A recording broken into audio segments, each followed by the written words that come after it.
Came to the tournament. Let's we'll run those down right now. Obviously, the Fairfield Co-op team is here. The Bishop Girton team is here.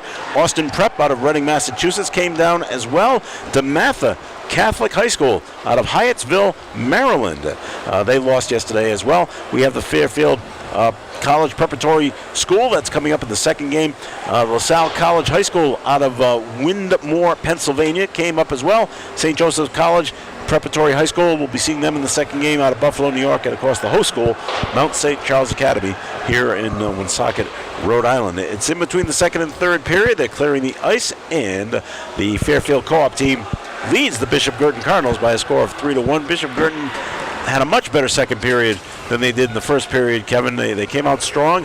They were battling harder. They were getting a few more scoring opportunities in the second period, but yet they were down 2-0 in the first period. Now and they're still down by 2 by a score of 3-1. No, and they were outskated in the first period for sure. They matched the intensity a lot better in the second period for a 2-period total of being outmatched. What they need to do now is start off the third period like they started off the second period and see if they can get a quick early goal. We've seen rebounds given up by both goalies that can lead to goals. Empty net goals as they steer the puck to the other side of the net, waiting for the winger, opportunistic winger. Right. So if the Cardinals can jump out and they can quickly get back into this game, then you put yourself in a situation where you can pull the goalie or just go on a run and keep feeding off that momentum. They say the 2-goal lead's the hardest lead to protect in hockey. That's right. That's a good cliche, Kevin. Thank you. I'm Captain Cliche sometimes, you know. Okay, more from the Brother Adelard Arena on the campus of Mount St. Charles Academy. It is the Mount St. Charles Tournament, face-off tournament here on ON, AM, and FM. Customers continue to rave about the wonderful experiences they have when they contact Countertops by Superior. One customer had this to say: "We had shopped around for nearly a year before we found Countertops by Superior.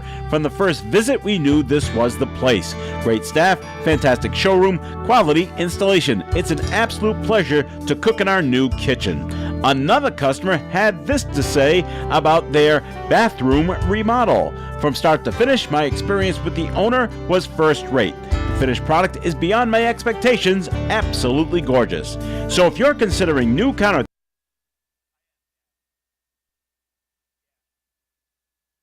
any make, any model, Tasker Buick GMC Chevrolet will service your vehicle, whether you bought it there or not.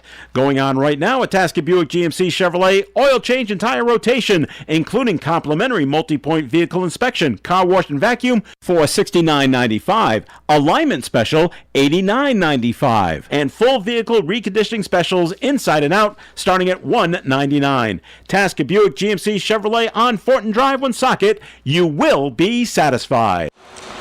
And welcome back to Brother Adelard Arena. We are joined by the St. Joseph Collegiate coach. I'm sorry, I just met you. It's Rich? Yeah. Rich, nice to meet you. I just got a question. How'd you get out of Buffalo? Oh, my gosh.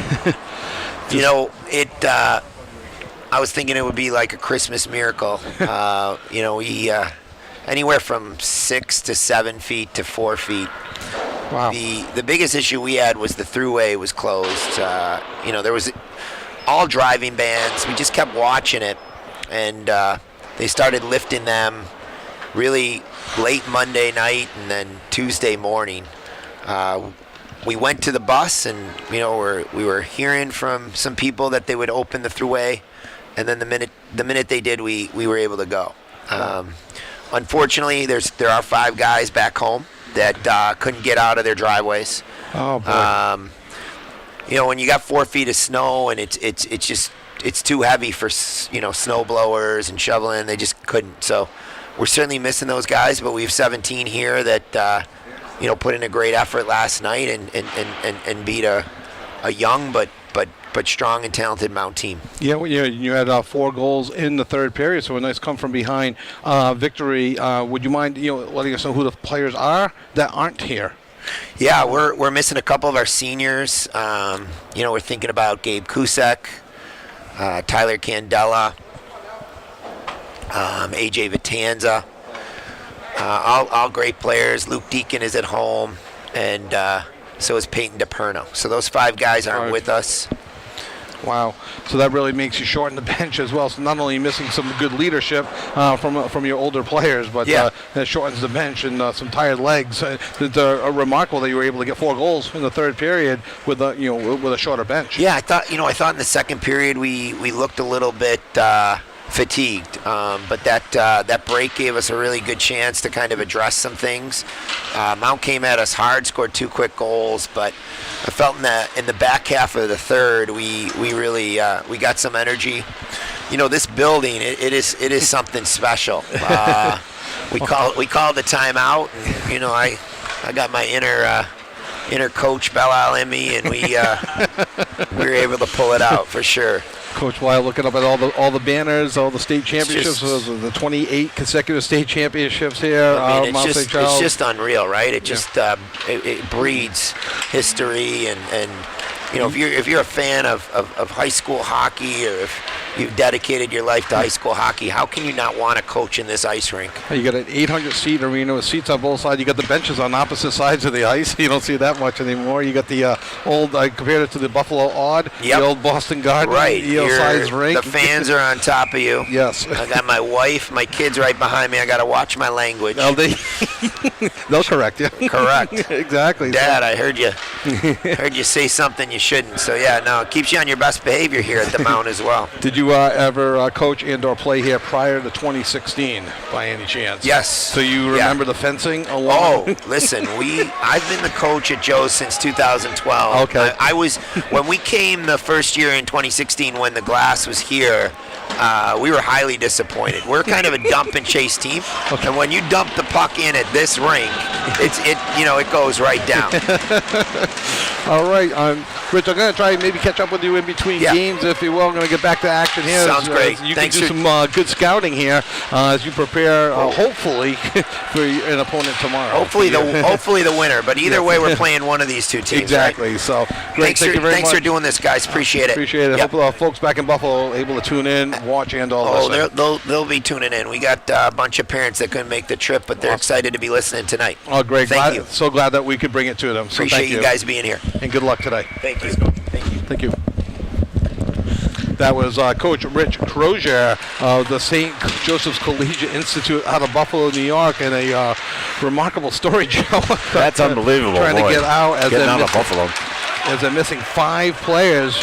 And there's a quick shot by the Cardinals as they try to generate some offense in the beginning stages of the third period. And I'm sure we'll touch on St. Joseph's Collegiate roster more in the next game, but missing some very key players and key upperclassmen that they just cannot get out of their driveway.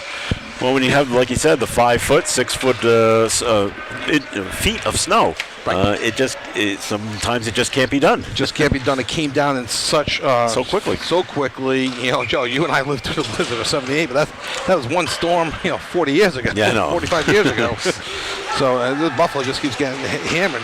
Yep. Over and over again. So we'll touch more about that in the next game, I'm sure. But right now we are 1 minute into the third period with the Fairfield Co-op team out of Connecticut trying to hold on to a 3-1 lead and advance to the finals to possibly play St. Collegiate out of Buffalo, New York. Yeah, St. Joseph's or Fairfield Prep. It'd be interesting if we have Fairfield versus Fairfield for our finals. Okay, the Cardinals desperately trying to get something going here in the early stages of the third period. They stay outside. They generate a shot just wide of Zavori. Again, shots on net through 2 periods, 20-9. That's in favor of the Co-op, In favor right? of the Co-op, yes, thank you. As they outshot them 9-5 that period. Again, to recap, Bishop Garrett matched their intensity in the second period. First period, they were definitely outskated. Yes. Lost many face-offs. Yes. And were able to match the intensity better in the second period, but now they're going to have to outskate and out-hustle and outwork the Co-op team if they want to win this game. And there's a blistering shot. Oh, how did he miss that open net? And he missed the open net. A nice save by Connor Zavori, and that's the first shot of the period, I believe, by Bishop Garrett. And there's a return shot by the Co-op team. Big rebound. And that's one thing we've seen some rebounds this game, Joe. Yep. We sure have. A few have led the goals. We'll see if Bishop Girton, they're matching the intensity right now, Kevin. Yep. But we'll have to see if they can come up with more or better scoring opportunities, more than 5. Right, exactly. We'll see how both teams respond after having about a 10 to 12-minute break as the Zamboni clear the ice only between the second and third period. They do not clear the ice between the first and second period, thus giving them just basically an elongated timeout. Kind of like the same as an NHL TV timeout, basically, is what they gave them. Yep. Cardinals trying to generate some offense there. And there's a mini breakout here for the Co-op as they change their lines. And a decent shot by number 9, Alex Malillo, kind of all alone as the rest of his team changes. Tough to generate offense 1 on 5, Joe. It sure is. Hey, where's my help? I get no one to pass to. 11:45 to go in the third period. Fairfield Co-op wearing black with red pants, leading the Bishop Garrett Cardinals wearing green with a yellow stripe and a hint of red. We think it's a Cardinal between the two numbers if they're wearing double digits.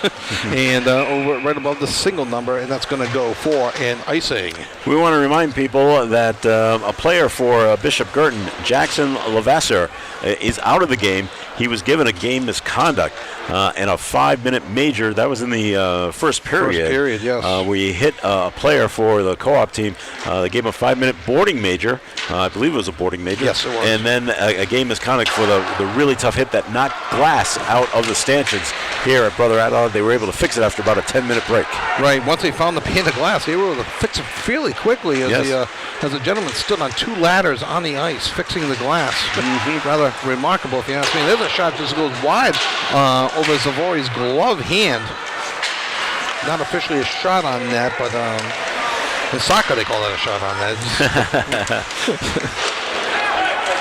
Oh, and that could go offside, and it does. They kind of mishandled the puck. And a little extracurricular. Oh, hit after the whistle. After the whistle. I think referees are going to let them play. All right, we let that one go. Nothing, no scuffle comes of that. No scuffling. Referees Mike DePascal and PJ Goulet have the semifinals and the final, both semifinal games tonight. Okay. Give them credit as they're skating about 6 or 7 miles today. That's right. Yeah, there's only 2. There's not 4 like the NHL. Right, and they don't get to get a line change. Nope. Ooh, there's a nice little shot by number 18, Ryan Flynn, as it kind of trickles in on Braden King for the second shot of the period for Bishop Garrett Cardinals. I'm sorry, for the Fairfield Co-op team. Their 22nd unofficially, 22nd shot of the game, 22-10. More importantly, the Co-op team leads. There's a shot on that and a nice save by King. Now in the words of John Pearson, Joe, there's that wrist shot, Fred. That's right. You are showing your age there, Kevin. Yes, I am. But John Pearson was old when we were kids, so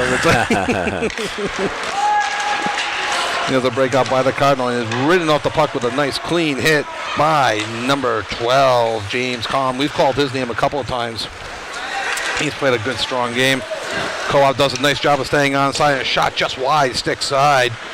Keep it in the zone. Cardinals looking for a breakout. Co-op grabs the puck, gains control of the puck and the zone as they go for a line change. Cardinals have a little bit of time, reset, and they turn the puck over in the offensive zone. See if the Co-op can capitalize. They do not. They get the puck, trickles in on Braden King, and he ties it up with 9:59 to go in the third period. More from Brother Adelaide Arena. Stay tuned. And the fans that are listening in online down in Maryland and Pennsylvania and upstate New York, you'll have to excuse the Boston Bruins references. We're very close to Boston. We're about 30 miles south of it, so we are in Bruins country here. Bruins country. We give references to old announcers as the Cardinals look to pass it in front, could not connect on the backhand shot. And the Co-op team now, I see as they're sitting back just a little bit with this line out there, as the Co-op team leads 3-1 with 9 minutes and 30 seconds to go in the third period. Cardinals stepping up their game just a little bit, trying to outskate the Co-op team, working hard to keep it in the zone, and they do. No line changes right now, as neither team can get off for a change. Cardinals putting some pressure on. Not great scoring opportunity, just some zone pressure there. That's right. Yep. And the Co-op team, they changed their lines. Cardinals keep the same players out there, showing a little bit of patience, going D to D, and they clear the zone. Now the defenseman change, and that puck goes all the way down I guess technically a shot on net for the Cardinals, but more importantly for the Cardinals, they get a face-off in the offensive zone with 9:02 to go in the third period. And they haven't had many of those. And it looks like the co-op team, Kevin, from Connecticut, is playing a little bit more in a defensive mode. Right. And they're just trying, it's almost like they're trying just to protect the lead that they already have. Yeah, and again, cliche. We touched on it briefly. The 2-goal lead is the toughest to protect because you get that next goal to make it 3-2, and Anything the can happen Cardinals then. have all the momentum. Then you put them in a situation where they can pull the goalie. I mean, they can pull the goalie now, but pulling the goalie with a 1 goal, get the man advantage, anything can happen. No icing on the play. Referee waved it off. Goes all the way down. That will might not be icing. waved off, and that'll be icing in the other direction. Face off with 8:48 to go in the third period. Will be in the offensive zone for the Fairfield Co-op, where they have dominated on the face-off end this game. Yeah, I don't think Pam keeps track of who wins face-offs. Does she? That would. Pam, do you keep track of who wins the face-offs? Do you keep track of who wins the face-offs? No, she does not. We'll have to add that to her repertoire by tomorrow night's final. But it's clearly in favor of the co-op team. Yes, exactly. I think Pam just gave me a dirty look, Joe. Who are you to give me moral work? Exactly. Pam's our PA announcer in our official score. Official score. She keeps here in track. the press box. So Doing a great job. we're just having fun with her. Exactly. All right, that was another icing call against Bishop Girton. So the puck, the faceoff comes down to the Bishop Girton end. 8:35 to go in the game. And Bishop Girton wins that faceoff, but it's controlled by the co-op team, and the wrong team is icing it, Joe. You're right. Well, I guess that goes for a shot. That is a shot that trickled in slowly, and there was a Bishop Girton player bearing down on the goalie, Right. so he just covers it up, and so it's another offensive face-off for Bishop Girton as they are trying their best to get this to a 1-goal game. Yeah, they're going to have to start winning these face-offs and then generating some offense and then jumping on the rebounds. Yes. I think is what they're going to have to do. We've seen a few rebounds from both teams with 8:26 to go in the game. And Bishop Girton does win the face-off now. They get back to the right defense, clear it over to the left defense, and they do a nice job of dumping it deep in the zone. Puck behind the net. The Cardinals looking to control as they continue to operate behind. Any make, any model. Connor Zavori, the Cardinal, the goalie for the co-op team. And there's a mini breakaway by the co-op team and backhand over King's head from his right to left. And there's a little break the other way. And these aren't the hardest shot. The generating offense, I have that as their fifth shot on net unofficially this period, but they're from far out and they're not very hard. And the goalie's doing a good job not giving up the rebound. Almost from the shots are coming from almost the blue line, maybe even outside the blue line, and they're just slowly rolling in on him. And so there's really no rebounds to give up as he just makes a stop with either his glove or the stick. Right, exactly. Not fooled by the changeups coming in from deep. Nope. And there's a flip. That flip was generated to not be icing and to kill about 10 seconds on the clock as well. And the puck comes all the way back, and again tied up. Not a shot on net, but just a lot of not a lot of hockey. Right. More from Brother Adelot Arena coming your way. Stay on top of your vehicle's maintenance. Good advice from State Line Service and Tire and their full service, including suspension systems, transmission maintenance, heating and air conditioning, emission control testing, and addressing computer problems. Don, Kevin, and Sean believe in staying on top. Check their website for money-saving coupons, StatelineAutoservice.com. They can also provide your service history and automatic service reminders. State Line Service and Tire, 1209 Social Street, Woonsocket. Cardinal doing a nice job of keeping it in the offensive zone, trying to generate some offense, broken up by Co-op as they break it out the other way. Coming down the near side boards, they stay onside and they get a shot. I think that was going wide, Joe. It was, but King for the goalie for Bishop Girton, he can't look behind him and see where the net is. Exactly. He was sliding to his left. He goes, well, it's in the air. It's close enough. I'm grabbing it. Yeah, and wide. So that ties it up. 7:02 to go. Co-op on top of Bishop Girton by a score of 3-1. I think he wisely tied that up, too. A lot of both teams to get some changes out there, get the personnel out there that they want. And, Girton, they might go with a shorter bench now, try to generate more offense from their top two lines. We'll see what they do moving forward. As we trickle under 7 minutes to go in the game, Fairfield Co-op 3. Bishop Garrett Cardinals won in the semifinals of the holiday face-off, as that one got kind of flipped into the penalty box area, I believe. Yes, it did. No one sitting there at this time. How about that? Yeah, exactly. We haven't had a penalty in the third period. Knock on wood. Exactly. So face-off will be in the neutral zone. Co-op team wins and controls the face-off. They bring it back to their own zone, and almost stolen by the Cardinals and flipped back into the offensive zone for the co-op team. We got 3-1 co-op with 6 minutes and 30 seconds to go in the third period.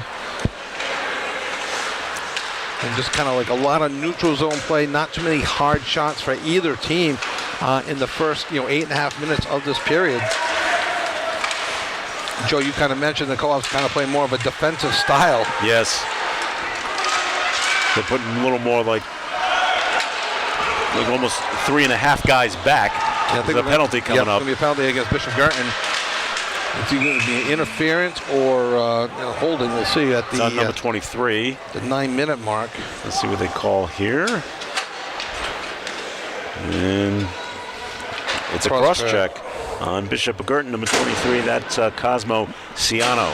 More from the Brother Adelot Arena and the Mount St. Charles face-off tournament.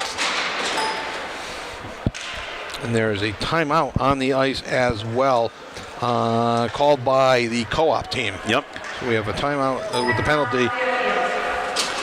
Now I would think here the co-op coach might be imploring him to generate some offense off this power play. Maybe keep your foot on the gas pedal and see if you can put the team away. Thoughts? I mean, because we can't just keep skating backwards. Right. We can't just keep being in defensive mode because there's still 6 minutes to go. It is only a 2-goal differential here. We need, and now that we go on the power play, let's put them away. Put them away is basically what they're probably telling the Fairfield team. Well, we got to get one more, make it nearly impossible for the Bishop Girton team to come back. Right. So, exactly. Because they're the one that called the timeout. Right. That's why I'm thinking that they are going to go on more on the offensive. You get later in the period, the ice gets a little bit snowier. You get the risk of bad hops. Yep. So you're the co-op team. The last thing you want to do is a bad hop to allow a goal to make it 3-2. And right now, that penalty shot goal with 15 seconds to go in the second period by Charlie Swanson is big. Looming large right now as the co-op comes out of their timeout.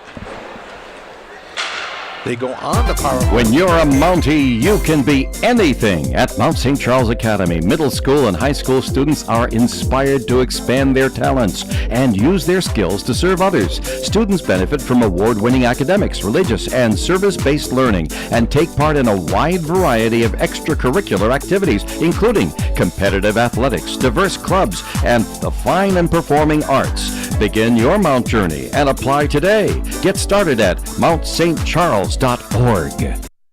And John Mantone with a short-handed rush, ridden off the puck, but not before he gets a backhand shot off and a nice save, probably the best shot of the period. The best scoring opportunity anyway. Absolutely, and a nice save. Connor Zavari holds his spot and generates a face-off to his left. Co-op team still on the power play for another minute 45. I'm sure that's not why the coach called the timeout, to give him a short-handed chance like that. No, he wants more offense, and they got it right now. Yes. Showing some patience, setting up the offense. They had a player in front, number 18. They had in front, just could not connect with Ryan Flynn. They continue to control the puck, showing this is how they looked in the first period, Joe, when they were on the power play. Very patient. Very strong. Yep. Minute 20 to go on the power play. 5:15 to go in the third period. The Cardinals clear it for a shot on net.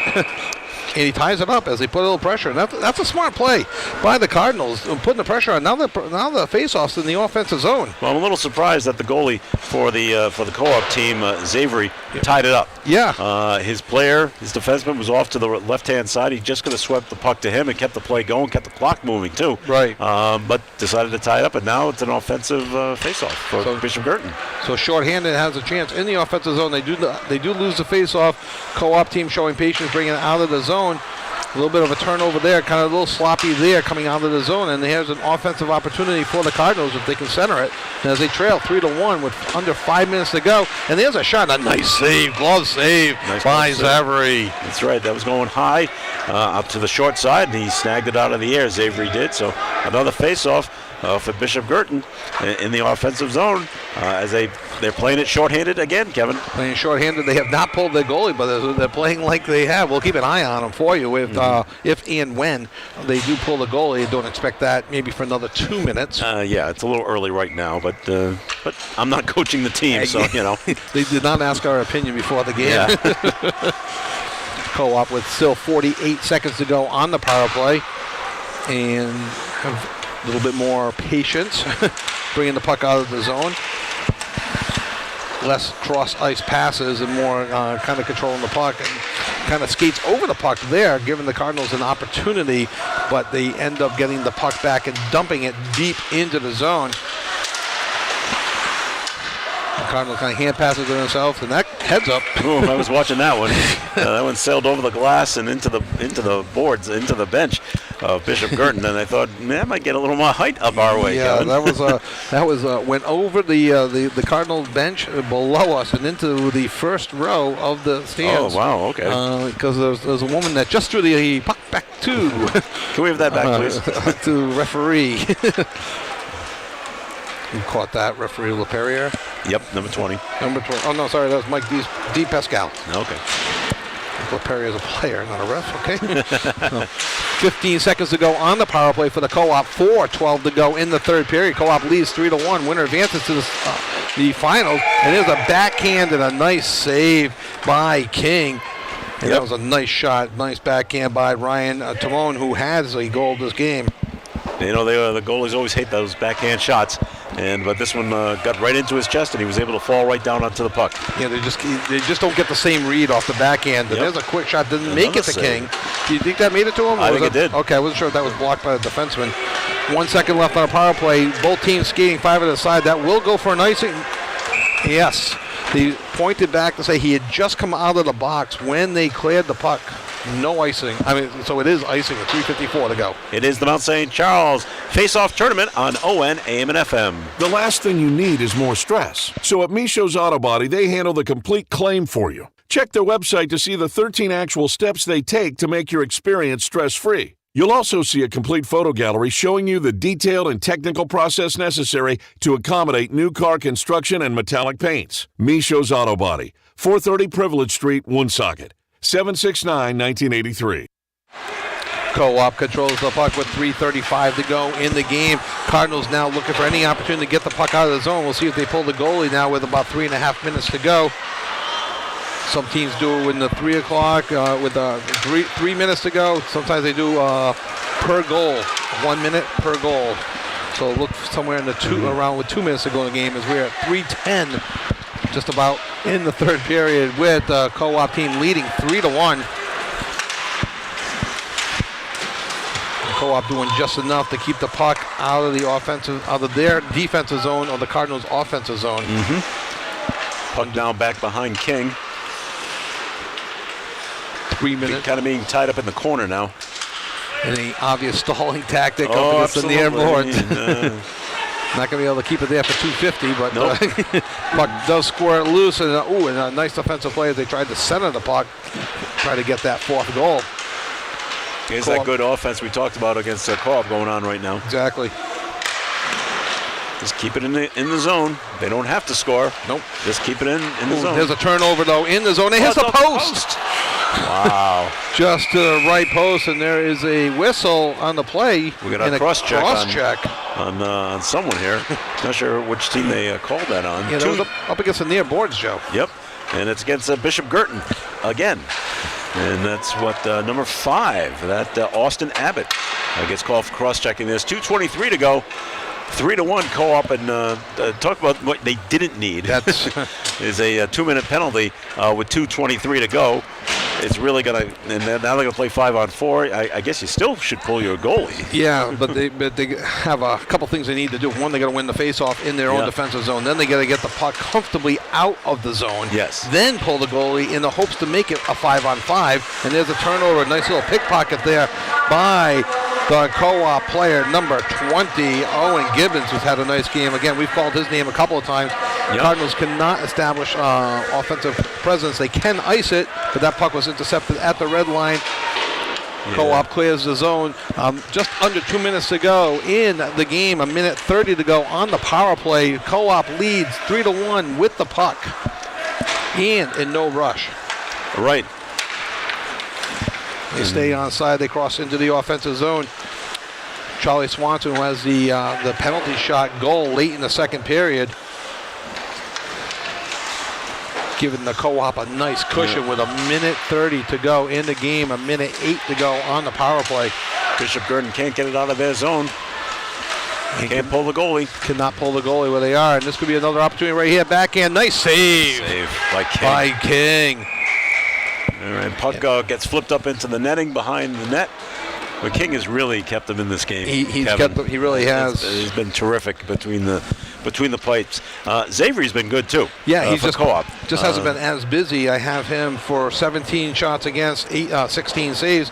I got King for 27 shots against, 3 goals against, so 24 saves. Both goalies have been there when the teams called on them. Sure have. 50 seconds to go on the power play. 1:10 to go in the game. Co-op enjoying this power play opportunity, and there's a clear. And now, if you're going to pull the goalie, now's the time to do it. He's not. The goalie King isn't even looking at his bench. No. So just they're not pulling him. They're not pulling him. I guess they want to kill the power play first, and then maybe see. Okay. And there's a Nice good pass in opportunity. front. Yeah. Yep. Right in the slot. Get taken away. As I told Coach Gary Bishop before the game, I said, we'll never call out a kid. I go, we may question some of your coaching decisions, but that's okay. You can handle that. And one of those coaching decisions might be, how come you didn't pull the goalie? Yeah. Just out of curiosity. There's 5 seconds to go on the power play, 27 seconds to go in the game. Co-op enjoying a 3-1 lead and just playing catch with the puck now. Power play's up, 18 seconds to go. They might just keep it in their own zone doing this. If they could play catch, that's going to go for an icing with 11.1 seconds to go in the game. That's an odd choice to do for the co-op team. I guess if you wanted to now, since the faceoff is in the co-op end, you could pull the goalie if you really wanted to. Yeah, with 11 seconds to go.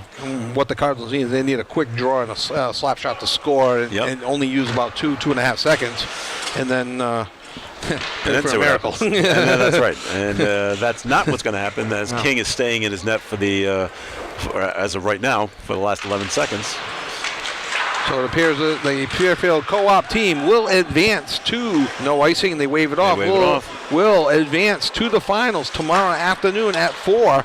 They will take on the winner of Fairfield Prep, also out of Connecticut, and the St. Joseph's Collegiate Institute out of Buffalo, New York, minus 5 players. They just amazing that they couldn't get out of their homes. More on that a little later on. Congratulations, though, to the Fairfield co-op team for winning this game 3-1. They were really dominant right from the beginning, Kevin. Yeah. You could tell a lot of the offensive play in the first period was taking place in the Bishop Gurton end, and the amount of face-offs won by the co-op team was it's pretty staggering. Yeah. They won 90% of them. And then, of course, Bishop Gurton kind of shot themselves in the foot with all those penalties. The penalties, yes. Right off the bat. We mentioned at the beginning of the game, as the game was going on, how Bishop Gurton, for the first period, was playing one man down for about 10 minutes of the 15-minute period. Correct. Which is going to tire you out, and it did. And once again, kudos to Braden King, the goaltender for Bishop Gurton, keeping his team in it. Right. Especially after the first period, and then when they were down so many players. Yeah, and he only gave up 2 goals early. Only gave up the penalty shot late in the second period. All 3 goals technically by the co-op are on the power play. Mm-hmm. So take away some of those penalties. And just to your point earlier, yeah, co-op team of Fairfield came out, and Bishop Gurton occasionally matched their intensity, but never took over the game. Right. It seemed like anytime they were starting to catch up, Fairfield Prep answered it and then took over the game themselves. Right, and they were able to, especially when they had the man advantage, they were able to pass the puck to each other in the offensive zone, looking for the scoring opportunity. Did that much better than the Bishop Girton team did, and it showed in the final score. And plus, then the co-op team had their a penalty shot. Right, exactly. Which was another huge play for them. Not that it put the nail in the coffin then, because we didn't know it at that point. But it put them up by 2 once again when Bishop Girton had been playing so well in the second period. Right. And it allowed them to control the pace of the third period. They were up 3-1. If they were down, if they were only up 2-1, they may have played a little bit tighter. They might have been a little bit more nervous with some of the mistakes. But knowing that they could make a mistake and give up a goal, which didn't happen, they probably played with a lot more confidence in their game. And again, the Cardinals of Bishop Garrison and Nashua, New Hampshire just could not wrestle that away from them. We mentioned earlier that it's possible that the second game for tonight will be delayed a little bit because we had not a technical issue, but we had a mechanical issue. Right. With the glass being knocked out. But looking at the time, it's 20 minutes to 8. Right. And we will have a second game tonight, probably starting right around 8 o'clock. Yep. So we are still right on time. So we're happy about that. The other, which team is this has now come out? All in red. I believe that's Fairfield Prep Okay. in red. And both teams will get a 7-minute warm-up Right. on the ice. Then they'll clear the ice. Then they'll clear the ice, and that takes about 10 minutes, and then we'll start. So as you mentioned, Joe, we are probably very close, and they've done a tremendous job organizing and running this tournament. These games have been running on time, and when you talk about a 10-minute delay for Glass and still able to start the fourth game of the day, they also had a skills competition at noon today. Wow. As well. They had fastest skater, hard shot, things like that going on all day for all 8 teams involved in the tournament. So that's kind of a fun thing for them to do. You travel all this way, and then maybe you lose game 1, you lose early game 2, and you go 0-2 in a tournament. But at least you got some fun things Something that else to maybe look happen, forward something to. to look forward to. So they did a nice job. They got 4 more games tomorrow. So every team is guaranteed 3 games in this tournament. Bishop Garrison will play, in essence, for the consolation, the bronze medal, if you will, of the tournament. I don't know if they actually give out medals. There's probably not. Well, there is a championship award ceremony. There is, okay. After the game tomorrow. Okay. So game 1 has come to an end. It was Fairfield Co-op defeating Bishop Girton by a score of 3-1. More from Brother Adelard Arena on the campus of Mount St. Charles Academy for the Mount St. Charles Face-Off Tournament. LaSalle College High School, a Catholic independent college preparatory school for young men of varied backgrounds, is conducted in the tradition of St. Jean-Baptiste de La Salle. Through a broad and balanced human and Christian education, LaSalle guides each student in the development of his unique God-given talents and fosters a commitment to academic excellence, service, and leadership. LaSalle College High School is Pennsylvania's leading Catholic day school for boys and invites you to explore your curiosity, discover what inspires you, and choose your path. For more information, visit their website, lschc.org.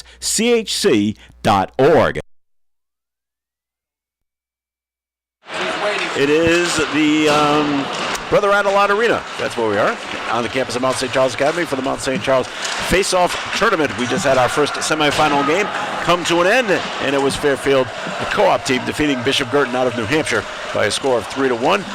The 2 teams that will be playing next have taken to the ice as they will have their 7-minute warm-up for each team. This is Fairfield Prep out of Connecticut against St. Joseph's College Prep out of Buffalo, New York, who did make it down.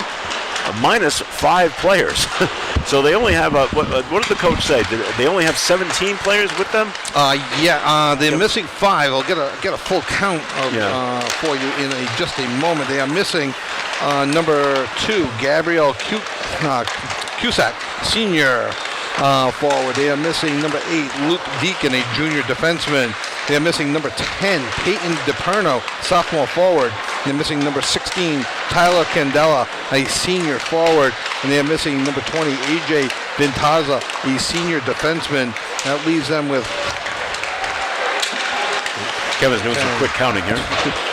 15, 16, 17 17 players. players. I thought that's what the coach said. And you got to, 2 of them are goalies. Yeah. So that leaves them with 15 skaters. Okay. For the game. So they'll go with, I'm sure they'll be going with 3 forward lines and 3 defensive pairings, and hope nobody gets hurt.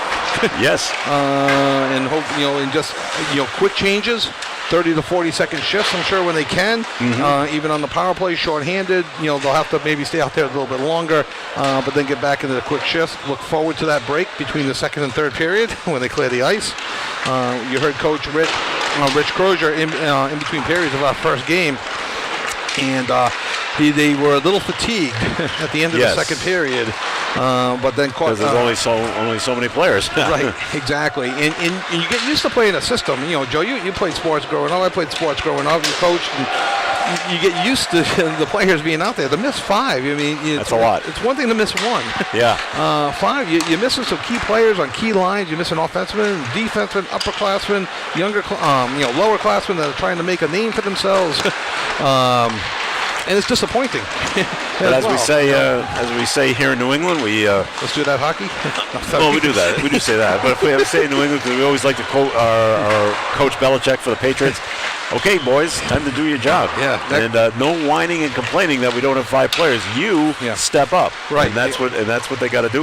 We do want to mention it. It's not because the players were sick or hurt or suspended. Nothing like that. It's just all the snow that they received in Buffalo, and we're talking 5, 6, 7 feet of it. Yeah. Those 5 players were just not able to get out of their home. Right. They couldn't get out of the house. They couldn't get to their driveway. They couldn't drive on the roads. They couldn't get to the bus. Get to the bus that drove down here. And St. Joe's is actually very lucky for being here because, as the coach told us, the New York Thruway, which is basically the Mass Pike, right. Route 90, was shut down. Yes. And no one was driving on it. And they were finally able to open it up. And the players that did make it, okay, it's open, let's go. Right. And they were able to move the times of their game yesterday for the late game for them to play. So they made it, and they're happy to be here.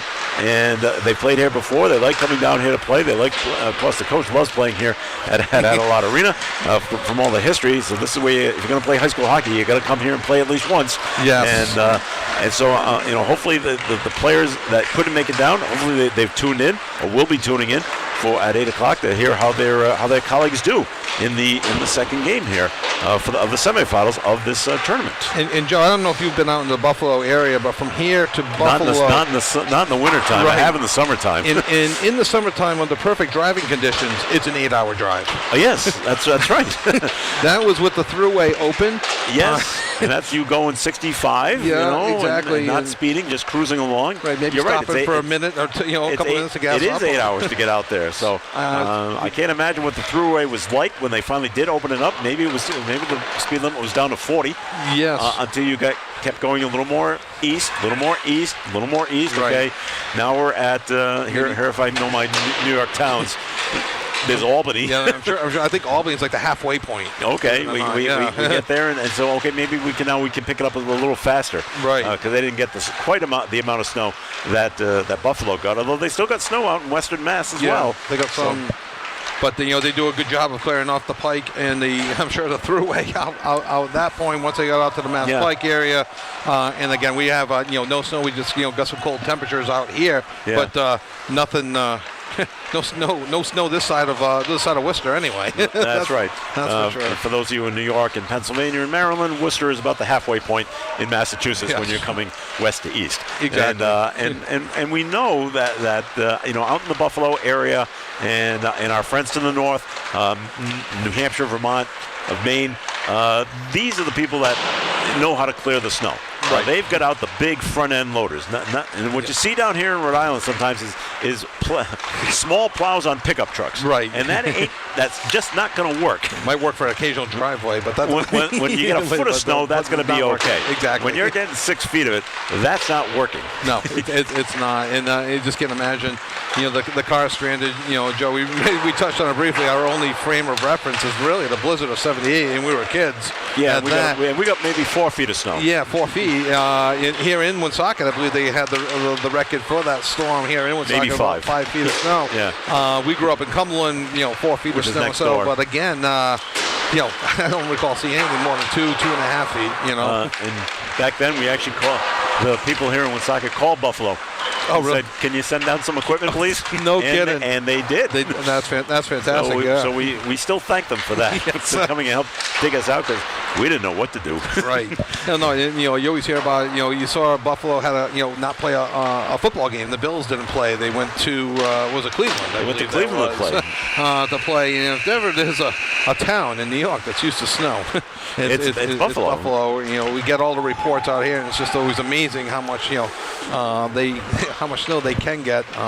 If you knew this, my wife briefly had an opportunity to work out in Rochester, and we're like, we heard it's 9 months of winter there, and we didn't want that. So we stayed here in New England where we get a little bit more summer. But all right, the 7-minute practice period has come to an end. So both teams, Fairfield Prep's coming off now. I would say that would be the underclassmen are picking up the pucks, because that's what you have the underclassmen do. Exactly. And Fairfield Prep and St. Joe's, they're doing that as well. They're picking up the pucks now. Zamboni doors are open, so we expect the Zamboni to make an appearance. And so we're looking at clearing the ice. It's about 10 minutes to 8, so we are looking at about an 8 o'clock start. Here the Zamboni cruises too. Yes. he's no rookie Zamboni driver. No. This is the same guy that replaced the glass in the first period. So he knows what he's doing. He knows what he's doing. So they're coming off now. We're going to take a quick break here on ON Radio. We thank you for joining us for the Mount St. Charles Face-Off Tournament here at the Brother Adelard Arena. Nice of the 8 teams that could make it here, and first time in 2 years that they've had this because of COVID. So it's great to have this tournament back, and hopefully it keeps going year after year after year. And we thank them for coming from all over the Northeast. And I guess Pennsylvania and Maryland, they had the longest drive. They had or Buffalo. Or Buffalo. Depending on how long it took them to get out of Buffalo. Yeah. But they probably had the longest drive. I don't think any of them flew. No, especially not Southwest recently anyway. All right, more from the Brother Adelard Arena. This is Joe Callahan along with Kevin Callahan. We thank you for joining us. Game number 2 coming up very soon here on ON Radio and streaming on our website at WoonsocketRadio.com. Customers continue to rave about the wonderful experiences they have when they contact Countertops by Superior. One customer had this to say: "We had shopped around for nearly a year before we found Countertops by Superior. From the first visit, we knew this was the place. Great staff, fantastic showroom, quality installation. It's an absolute pleasure to cook in our new kitchen." Another customer had this to say about their bathroom remodel: "From start to finish, my experience with the owner was first rate. The finished product is beyond my expectations, absolutely gorgeous." So if you're considering new countertops for your bathroom or kitchen, you need to stop in to Countertops by Superior, 840 Cumberland Hill Road, Woonsocket today, and take a look at the incredible variety of stone in the slab room, and have the experts at Countertops by Superior guide you through the installation process. They'll be happy to give you a free, no obligation, all-inclusive quote. Visit them online at countertopsbysuperior.com. Welcome back to the Brother Adelard Arena. And by the way, if you do come to Woonsocket, Rhode Island, please go to Countertops by Superior. You need to go to the slab room. The slab room? That is exactly what it's called, and that's where they keep all the granite. Oh, and it's feels and like that's a all Flintstones episode. It is, because that's all that's in there is big, huge, 6-foot by 8-foot slabs of granite. and if you're in the market for new countertops for your bathroom or your kitchen, that's where you go to pick out the colors of the slabs, and you go into the slab room, and that's where they are. And then they come out and they measure and they cut it, and everything looks nice and pretty, and they do a great job. But you until you've seen rows and rows and rows of hundreds to thousands of marble granite, it is pretty impressive. But anyway, the second game is coming up. It's St. Joe's from Buffalo against Fairfield Prep of Connecticut. Kevin's got a little preview of what's coming up. Yeah, the last night, the Fairfield Prep Jesuits. So we don't have to call them the co-ops. Like we didn't have a last name for the co-op. Yeah. The Jesuits, they improved to 4-1 on the season. They had a 2-1 victory yesterday over LaSalle College Prep out of Pennsylvania. Number 24, senior Will Huntington with the power play game-winning goal set up by number 21 junior Blake Baksay, Baksay, Baksay, and number 12 James Murphy. That one I got right. There you go. Senior forward number 11, Owen McNicholas, scored the Jesuits' first goal, unassisted in the second period. I believe it was a come from behind as they were losing 1-0 to win 2-1. The St. Joseph's Collegiate Institute Marauders. Great name. Ooh, that's a great name. And technically the defending champion, as they last won in 2019. They beat Mount St. Charles in a shootout. Wow. 3-2. So the defending champions, as we talk, lucky to get out of Buffalo, runs their record to 6-2. Technically, they're 5-2-1 as they won a shootout earlier this season. They don't count the win. They count it as a tie for your playoff seeding later in the year. It's Connecticut, National Federation of High School, New York rules. Okay. But they like to say that they're on a 6-game winning streak, and who am I to argue? They won it. Makes you wonder on the St. Joe's team that last won this tournament, are there any players that were probably freshmen at that time that's a great that question. are now either juniors or seniors that remember winning it Right. 3 years ago, Exactly. and now they're back? Should they win, we get another opportunity to talk to Coach Richard Crozier, class of '94 of the St. Joseph's Collegiate team. He was very, very nice of him to come up and talk to us in between periods last game. So yeah, they beat the host Mount St. Charles 6-3. As we mentioned briefly, don't let the score fool you. The game was much closer. Yeah. The Marauders scored 4 goals in the third period, including 2 empty netters, to earn their way to this the semifinal game. Technically, I guess you could say they're in the final 3 now. Senior Brendan Donnelly with the game winner. Senior Matt Covelli with the game tying goal, and junior Quincy Unger. No relation to Felix, I don't think. All right. with 30 saves in the victory. And as we heard, quite an ordeal getting out of Buffalo as they are missing 5 players and missing quite a few goals from those players as well. So, but they were able to pull off the victory yesterday. Yeah. So we're looking at the remaining of the team is still a pretty decent team. Oh yeah, very, very good team. They're on a 6-game winning streak. They're feeling really good about themselves. I'm sure the speech goes something like, "Boys, we got out. We made it here. We made it here. Let's not waste our time. Yes. Now let's go win this thing. With the defending champions. I'm sure he talked up the rink. Obviously I don't know the rinks of Buffalo all that well, but you and I both got to play here as kids. You were a little bit longer than me. You were a better player than me. You don't remember all the goals you scored. No, that would have been tough. I remember all 2 of mine. One I put in with my hand that the referee didn't see. Right here at the mound. Both goals down that end. The other one was a slap shot. And you took credit for that? Wow. Well, hey, they gave it to me. The referee pointed at me, and hey, who am I to say no?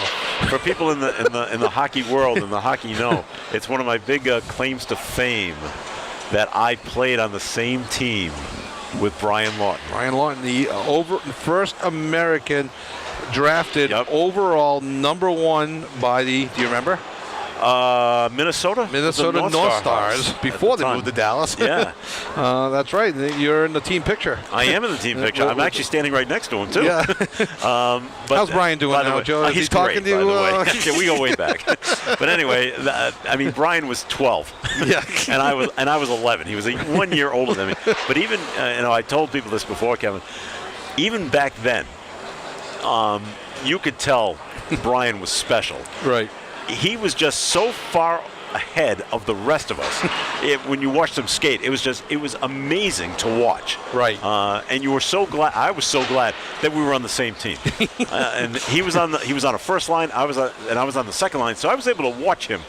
Play, and just how fast he was, and his knowledge of the game was it was incredible. Right. And I go, he's only 12. And even back then, he goes, well, he'll be playing for the Mount. I mean, there was just no question about it, and he did. And back then, before the proliferation of juniors teams the way they are now, the Mount St. Charles program where we're at here, Brother Adelard Arena, produced NHLers up to, I believe the last one might have been Matthew Schneider. Brian Barad. I'm sorry, Brian Barad. Garth Snow was still involved with the New York Islanders. The 2 general Carneys. manager. Just one, Keith Carney, the other Keith who did play here at Mount, did not didn't make it. Didn't make it. But Keith Carney, a quick funny story. I don't think I'm telling tales out of school. He's a cousin of good friends of mine, Right. and he played an extra year in the NHL. He was going to retire, and why did he play one more year in the NHL? Money? His wife got pregnant with triplets. I'm going to play one more year. Oh, Signed a nice little contract. got himself another year. I'm assuming that's a true story. Wow, That's what, how about that? I'll take whatever the contract was. So, good stuff. A lot of history here at Mount St. Charles. It's changed a bit. Mount does have a junior program now. So now the juniors is kind of like the next step for many of these elite high school teams in Mount St. Charles, and the other teams that are in this tournament are elite high school, and these players are looking to make that jump to the next level, which is the juniors. There's tier 2, there's tier 3, there's tier 1. There's no tier 1 in New England for juniors, but there's tier 2 and tier 3, and then with the ultimate goal of playing, college hockey. Do we have rosters, Kevin, for the two teams? So When you pull those out. They are now just closing the Zamboni doors, so we're getting ready to play the St. Joe's team. The St. Joe Marauders, a great name, is out on the ice, and they're skating around. We're waiting for the Fairfield Prep Jesuits to come out, and here they come. And their Jesuits will be down to our right. The Marauders will be down to our left to start this game. You're listening to high school hockey from the Mount St. Charles campus. Brother Adelard Arena. It is the Face-Off Tournament, Holiday Face-Off Tournament here on WOON Woonsocket Radio. We thank you for joining us, and we thank the people that are tuning in on our website and on our Facebook page. People that don't get our signal, which can't make it to Pennsylvania. No? Sorry about that. Even after sunset? We try, but it only goes so far. But, if you're listening in Pennsylvania, if you're listening in Maryland, if you're listening in upstate New York, if you're listening in New Hampshire, please stay warm. Yeah, stay warm. And the snow will stop at some point in those areas. But please, take our gratitude for listening in. We appreciate it very much. We're looking forward for another great game coming up. Once again, Fairfield Co-op defeated Bishop Girton in the first semifinal game. That score was 3-1. They now await the winner of this game, and that game will be the championship game for this tournament, which will be played tomorrow at 4 p.m. We'll have that game for you also here on ON Radio and streaming on our website and on our social media pages as well. So please join us for the championship game, as well as a quick little award ceremony after the game as well. I guess there must be a trophy involved of some sort. Maybe an MVP. Maybe an MVP of the series. So try to get that information for you. Hopefully, we'll leave it up to Pam to give us that information. Our PA announcer, our new friend. our new friend, that's right. Keep track of who wins face-offs, please. Okay. So both teams are coming out. I don't know if they think the national anthem is going to be played. I'm not. Nope. There go the teams to their respective benches. So either that or there's going to be too many men on the ice. That would have been a penalty right off the bat. Yeah. But no, we're going to play. We're going to play 5-on-5 to begin this game. Right. That's like we normally do. And they're just waiting for the St. Joe's is ready to go. Waiting for Fairfield Prep to come to the circle to begin this second game. Kevin's got the call for you once again. Fairfield Prep starting in net is James Heber, the senior goalie for Fairfield Prep. We'll get the number on and see if it's Unger again for St. Joe's. We'll get a number, and there's the first shot of the game. Probably a little bit high. I'm going to call it a shot to start off because he wanted to get into it. Who knows if it's going to hit the crossbar or not. So we are 11 seconds into the game. The goalie for St. Joe's is Joshua Goron. He's number 30. Number 30, Joshua Goron, the junior, did not play yesterday. And there's another shot on net by Fairfield Prep. And there's a kind of a misfire by Fairfield Prep number 2, Colin Woodward, from the left point as they got the puck along the near boards there. Kept in by Fairfield Prep.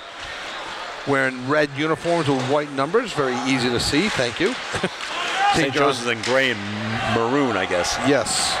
With like maroon numbers, which you can see those numbers pretty well. Yes. As well. So thank you to both schools. The numbers in the previous game we could see as well. Yes, you're right. Sometimes the football uniforms that we do, Joe. A little tough. White uniforms and yellow numbers just don't match. Gray on gray we've seen, and that doesn't go well either. Fairfield Prep doing a nice job. The Jesuits doing a nice job keeping the puck in the zone in the early part. Both teams still just kind of feeling each other out. 2 shots on net in the early going for the Jesuits. None so far for St. Joseph's out of Buffalo. And there's their first shot on the net by number 10, Patrick Ohl, the 6'1" forward who has 1 goal and 3 assists on the season. Both teams coming with a lot of energy right to start this game off. I know we're only a minute and a half into the game, but they're both teams skating very fast to begin this game. Yeah, nice start. You got the fresh sheet of ice. Both teams ready to go with the late start. They've been sitting around other than maybe some skills competition early in the day. Ooh, there's a quick shot by number 10. Looks like it might have been going wide, but the Fairfield Prep goalie, James Huber, was able to snag that one out of the air. So another face-off coming in the end of Fairfield Prep. Plus, it's a great opportunity, even if it's going wide, just to get yourself acclimated to the game quickly, get yourself involved, make that, in your mind, your first save. The puck kind of jumps over the player for Fairfield and kind of lost sight of it, and the puck gets dumped back into the offensive zone of St. Joe's. Kind of entanglement for the puck, and there's a shot wide of the net by Carson Youngbuth. Young has a goal on the season as well, 3 points. Didn't know if the goalie was going to play that. They just kind of let that trickle. I thought he was going to, but there weren't enough. There weren't any St. Joe's players in front, so he just decided to let it go and let his own player take it. You don't usually just see a puck trickle in front of the goalie like that. Right. Jesuits with the puck in the attacking zone, looking for help. And they get it out, calling for it at the right point. They don't get it there. It's kept in by number 14, Chris Sola, a sophomore from Fairfield, Connecticut, staying close to home. Centered puck, and there's going to be a shot by number 14, Chris Sola, sophomore defenseman.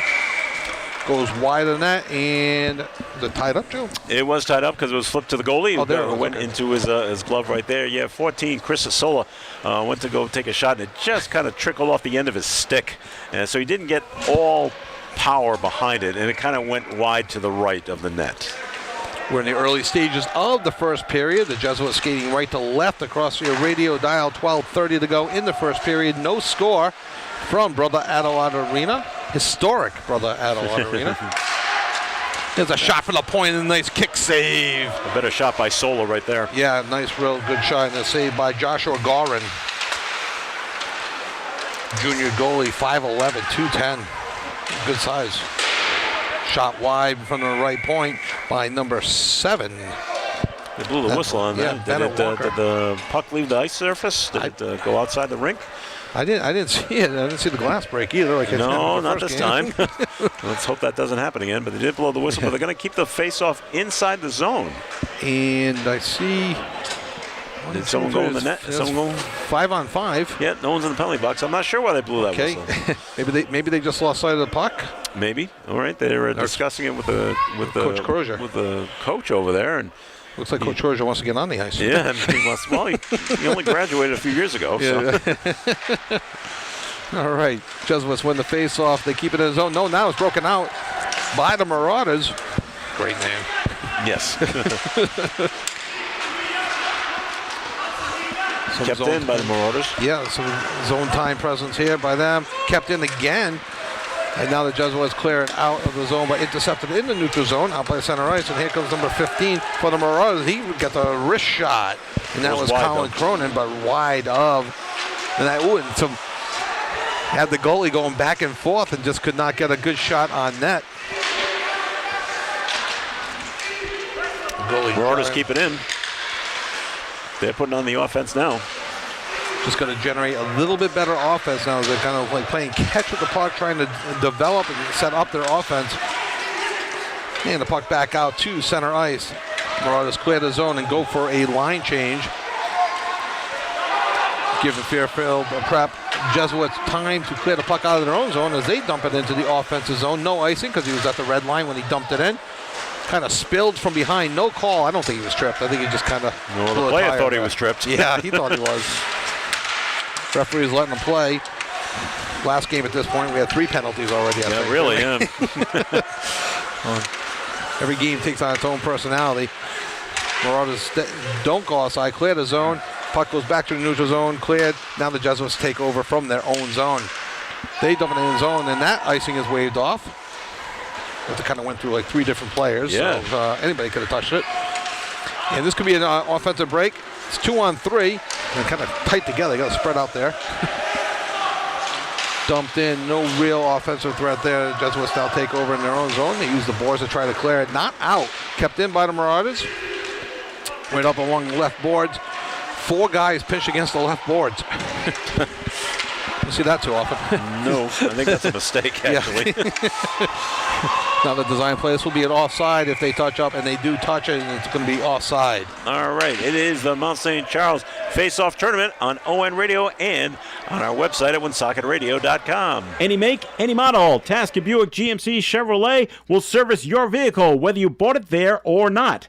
Going on right now at Tasker Buick GMC Chevrolet, oil change and tire rotation, including complimentary multi-point vehicle inspection, car wash and vacuum for $69.95, alignment special $89.95, and full vehicle reconditioning specials inside and out starting at $199. Tasker Buick GMC Chevrolet on Fortin Drive, Woonsocket. You will be satisfied.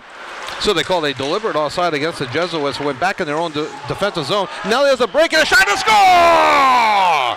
Number 17 for the Fairfield Prep Jesuits, Gregory Helinski, the senior defenseman from Shelton, puts the Fairfield Prep Jesuits up 1-0.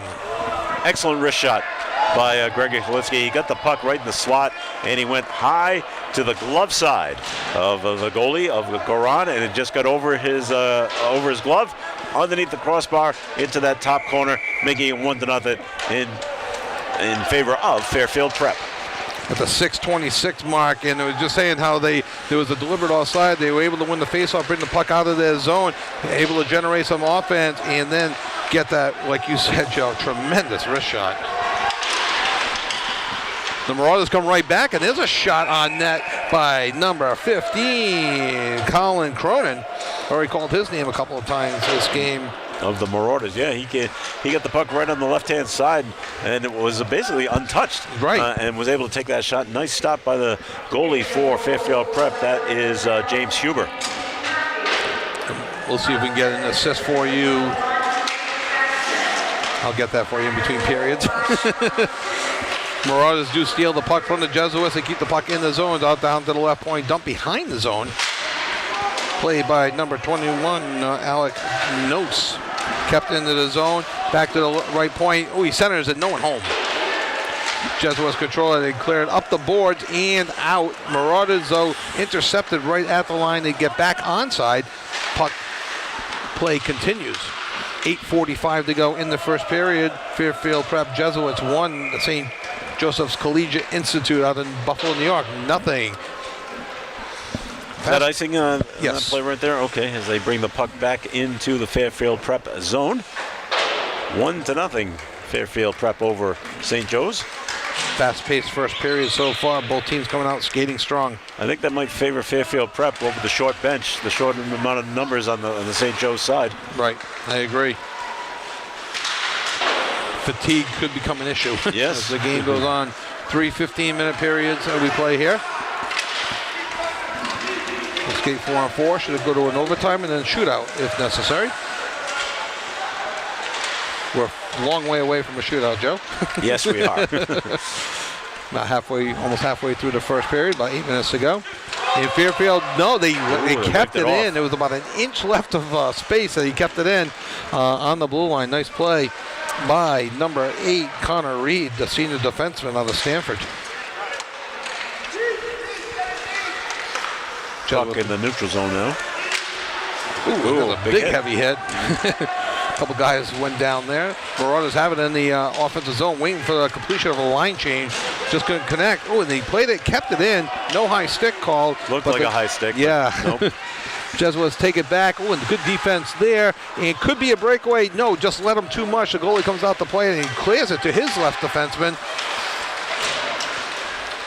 And that was James Huber with another nice save. And then the defenseman gives it back to him. Say, tie this up. We need a line change. Fairfield Prep might want to communicate that I'm giving the puck back to the goalie. It is the Mount St. Charles Face-Off Tournament from Brother Adelot Arena. LaSalle College High School, a Catholic independent college preparatory school for young men of varied backgrounds, is conducted in the tradition of St. Jean-Baptiste de La Salle. Through a broad and balanced human and Christian education, LaSalle guides each student in the development of his unique God-given talents and fosters a commitment to academic excellence, service, and leadership. LaSalle College High School is Pennsylvania's leading Catholic day school for boys and invites you to explore your curiosity, discover what inspires you, and choose your path. For more information, visit their website, lschc.org. Play continues along the near board. Neither team getting a direct advantage as the puck's going back and forth in the neutral zone. Marauders almost had a breakout. The puck kind of jumped on the Marauder player.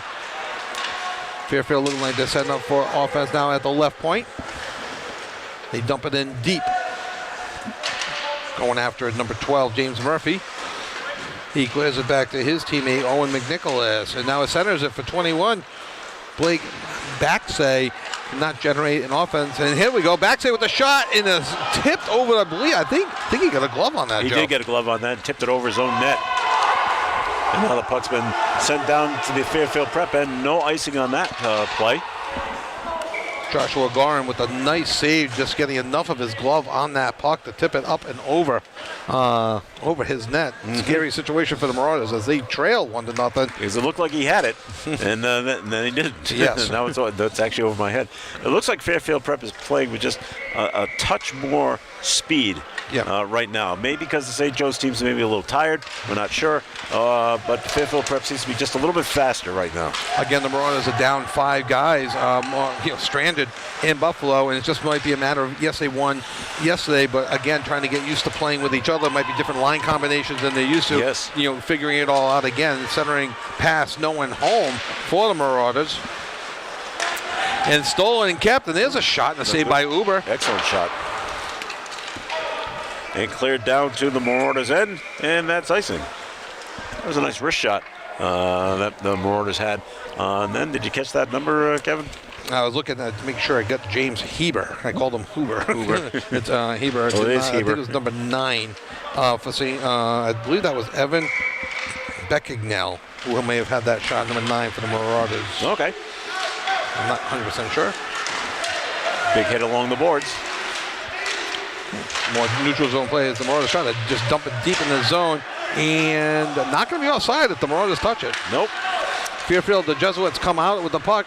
Kind of like a 2-on-3, and they get a shot, and a good shot. Nice save. And a rebound and blocked by the defenseman, and another shot and a nice save by Joshua Gorin. 2 nice saves there by Gorin. Yep, that was looked like that one could be going in. Maybe could have been going wide, but he once again grabs it out of the air. So both goalies playing very well right now at the beginning of this game. Yeah, these shots are aren't easy saves either. These are hard shots coming in from all different directions. Jesuits win the faceoff, dump it in deep. 5:15 to go in the first period. The Jesuits lead 1-0 over the Marauders. Jesuits skating with just a little bit more jump in their step there, as Joe mentioned earlier. A lot of play along the near board right now. Nothing much happening. Marauders try to clear it out, and it looks like we have an icing call with 4:58 to go in the first period. We'll take another break here on ON Radio. It is the Mount St. Charles Face-Off Tournament on ON and on our website at woodsockeradio.com. The last thing you need is more stress. So at Micho's Auto Body, they handle the complete claim for you. Check their website to see the 13 actual steps they take to make your experience stress-free. You'll also see a complete photo gallery showing you the detailed and technical process necessary to accommodate new car construction and metallic paints. Micho's Auto Body, 430 Privilege Street, Woonsocket, 769-1983. Fairfield has definitely controlled the pace of play and the last few minutes as the Marauders put themselves offside with 4:38. Do you agree there, Joe? And Fairfield has really stepped up their game in the last They have. They 5, seem 6 to have minutes. gotten much faster as this first period has gone along, as they are now leading at the moment 1-0, as they look to improve on that. St. Joe's looking to get back into the game and tie this game up. Plenty of time still to go in the first period to get back even. Jesuits dump it deep in the zone. Marauders have it behind their own zone, clear it out to the left wing. Gets past him and dumped back in. Marauders, as he dumps it in the zone, takes a hard hit. Does number 26, Carson Youngblood. Jesuits break it out. 2-on-2 break here for the Jesuits out of Fairfield. Blocked and along the near boards right now. Back deep in the corner. Marauders trying to get out. Jesuits keep control of it. And there's a takedown. 2 points for wrestling. No penalty call. here. That's right. 2-on-2 the other way as we go for a line change. And there's a long shot and a save by James Heber. It was a big shot coming from the blue line. Looks like it got blocked along the way. So by the time it got to Heber, didn't have as much power behind it when it first started. And when it did slow down, it was too far away to fool him, as like a changeup would be. Yep. So he wouldn't give up the long rebound or anything like that. 3:47 to go in the first period from Brother Adelaide Arena, semifinal number 2 of the Holiday Face-Off Tournament here at Mount St. Charles. Fairfield Prep Jesuits 1. St. Joseph's out of Buffalo, Collegiate Institute, nothing. St. Joseph's clear the zone, avoid the offside, now rush back the other way. Nice pass to number 19 and a save by Heber. That was a great shot, great wrist shot by Sebastian Latore. Great save as well. That had far side written all over and a great skate save. Ooh, I think that hit the defenseman and trickled away and fooled the goalie for a second, Gorin. Marauders come back the other way with 3:05 to go in the first period. Trailing 1-0, they dump the puck all the way in. That will not be icing, as I believe the Marauders are the ones that actually ice that puck all the way around. Shot it all the way around the rink. Jesuits looking for a little transition offense themselves. Marauders intercept, don't allow them to enter the zone. Now they do. Behind the net, spilled is number 17, Gregory Helinski, who scored the first goal way back at the 6:26 mark of the first period. Another icing call as the puck will now be brought back to the St. Joe's end.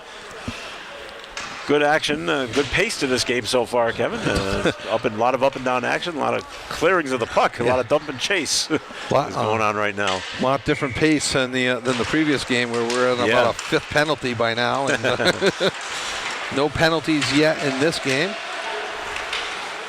Don't want to jinx it. Nope. And there we have a turnover at the zone. The Jesuits keep it in. Defenseman bringing the puck up himself, allowing the Marauders now to come back 2-on-3, not icing as they dump it into the zone wisely as they were outnumbered. Looking for a turnover, and they almost get the turnover. Jesuits come back the other way. Again, kind of a 2-on-3. Here comes the third offensive player. We got a little tanglement in the blue line in front of us, Joe. Number 12 from They lost the Fairfield helmet. Prep has lost his helmet. That's number 12, James Murphy. Yeah. That was the entanglement you talked about. The St. Joe's player was kind of on top of him, on top of his back, actually. And when the St. Joe's player tried to get off of him, his pants caught the back of the James Murphy's helmet. Yes. Pulled it off. High school rules, like in college. Yeah. As soon as you lose the helmet, everything stops. Everything stops no matter what the situation in Fairfield. Well, was putting a little bit of pressure on the goalie at the time. No official shots on net there, but like you mentioned, as soon as that helmet comes off, everything stops. That's right. Even in the NHL now, when you lose your lose your helmet, you have to skate to the box, Immediately, your bench yeah. immediately, or it's a penalty. Marauders dump the puck in the zone. Now they go chasing after it, trying to generate some offense late in this first period. There's a shot wide by number 26, Carson Youngblood, the junior forward, 6 feet, 176, has a goal and 2 assists on the season. James Heber, the goalie for Fairfield Prep, pulled that one out of the air, and that's why the face-off is taking place right now. 1:40 to go here in the first period. Fairfield leads 1-0 when Marauders trying to put a little bit of pressure on the goalie. They keep it in the offensive zone, but now it's trickled out. Jesuits now control the puck, but turn it over to the Marauders. The referee gets in the way. The referees feel like magnets in those situations. Of course, comes right at him. A lot of play taking place in the neutral zone right now. Yes. Cameraman doesn't have to move the camera too much. Nope. On those situations. Jesuits keep it in and clear it from their own red line. Line change now for the Jesuits. Marauders keep their same players out there. technically, and I'm not quite sure how they determine this, but St. Joseph's is the home team. Fairfield Prep is the away team. I'm not sure how they determine that. Under a minute to go. Flip a coin. Flip the coin, exactly. What jersey you want to wear, the white or red. Yeah. Here's the last a shot with under a minute to go. A nice save by Gorin. Unofficially the ninth shot for Fairfield as they enjoy a 1-0 lead. Here comes the Marauders the other way, and there's a nice move, cut back in, but it's in 1 against 3. Just tough to penetrate that wall of defense there. Yep, take it away. And he's looking hurt. He's complaining to the referee. Is number 19, Sebastian Latour, trying to get a call there. Nothing coming with 20 seconds to go in the first period. Marauders trying to get a late goal ridden off the puck with 13 seconds to go in the period. Fairfield looks content to run out the period, leading 1-0. A little bit of a forecheck by the Marauders. Looking for a turnover. That puck is cleared. Will not go for icing, and that will run out the period. So, a goal by number 17 is Greg Holinsky at the 6:26 mark, giving the Jesuits a 1-0 lead after 1. We're going to have a quick break here where they do not clear the ice, so they'll have a quick elongated timeout, and we'll be back. When you're a Mountie, you can be anything. At Mount St. Charles Academy, middle school and high school students are inspired to expand their talents and use their skills to serve others. Students benefit from award-winning academics, religious, and service-based learning and take part in a wide variety of extracurricular activities, including competitive athletics, diverse clubs, and the fine and performing arts. Begin your Mount journey and apply today. Get started at mountstcharles.org. We are on the campus of Mount St. Charles Academy. This is the Brother Adelot Arena. My name is Joe Callahan along with Kevin Callahan. This is the Mount St. Charles face-off tournament going on, the second semifinal game. We are after the first period has come to an end between Fairfield Prep and St. Joseph's College Collegiate Institute out of Buffalo, New York. Fairfield Prep is winning 1-0. The ref has just blown the whistle, asking for both teams to come back out. What do we have for shots on net, Kevin? 9-9. Which wasn't too far off from what I thought. We do have a scoring correction. It was not Greg Holinsky with the goal, number 17. In fact, it was number 12, James Murphy, set up by number 21, Blake Baxay. So my apologies to both families listening back at home if they're not here. James Murphy with the goal. Very good. Very evenly matched teams, Kevin. Just going by first period analysis, 9-9. That makes it even right there. Yep. But the intensity for both teams, I thought Fairfield Prep had a little more than St. Joe's, but that doesn't mean that St. Joe's didn't have some very, very good scoring opportunities. And we'll see what happens here in the second period. And the teams, in my opinion, looked very evenly matched. Very even, if anything. I think the Jesuits just maybe skated just a little bit better than the Marauders did. But the intensity was there. Real good pace to the game. Yes. Both goalies looking good, getting themselves involved in the game early. Real nice first period. Looking forward to a great second period here. And like you said, there were no penalties in the first period. So and that helps the pace of the game move right along as well, which is great. And it's a lot of good, clean hockey, which is great to see. As they say in hockey, let's do that. Sorry, that's Saturday Night Live skit. Referee dropped the puck, blew the whistles, pointed to himself, said, "My bad." Not quite sure what happened. So they redid it. And there's a first shot on net of the second period by St. Joe's of Buffalo. So officially their 10th shot of the game. And you can hear some of the coaches yelling, and sometimes all of a sudden you catch a voice and you want to hear what they're yelling about. Did you miss something? But but the Marauders coming out early here in the second period with the early shot advantage. Very early in the second period as they trail 1-0. As the Jesuits put themselves offside, it looked like there, and I think the Jesuits, who are just below us in the old Kyle rank, disagree with that call. They kind of oohed and awed. Yeah. We want to thank you for listening in to this high school hockey tournament here on ON Radio and on the internet at winsockeradio.com. Joe Callahan along with Kevin Callahan. Merry Christmas and a Happy New Year to you.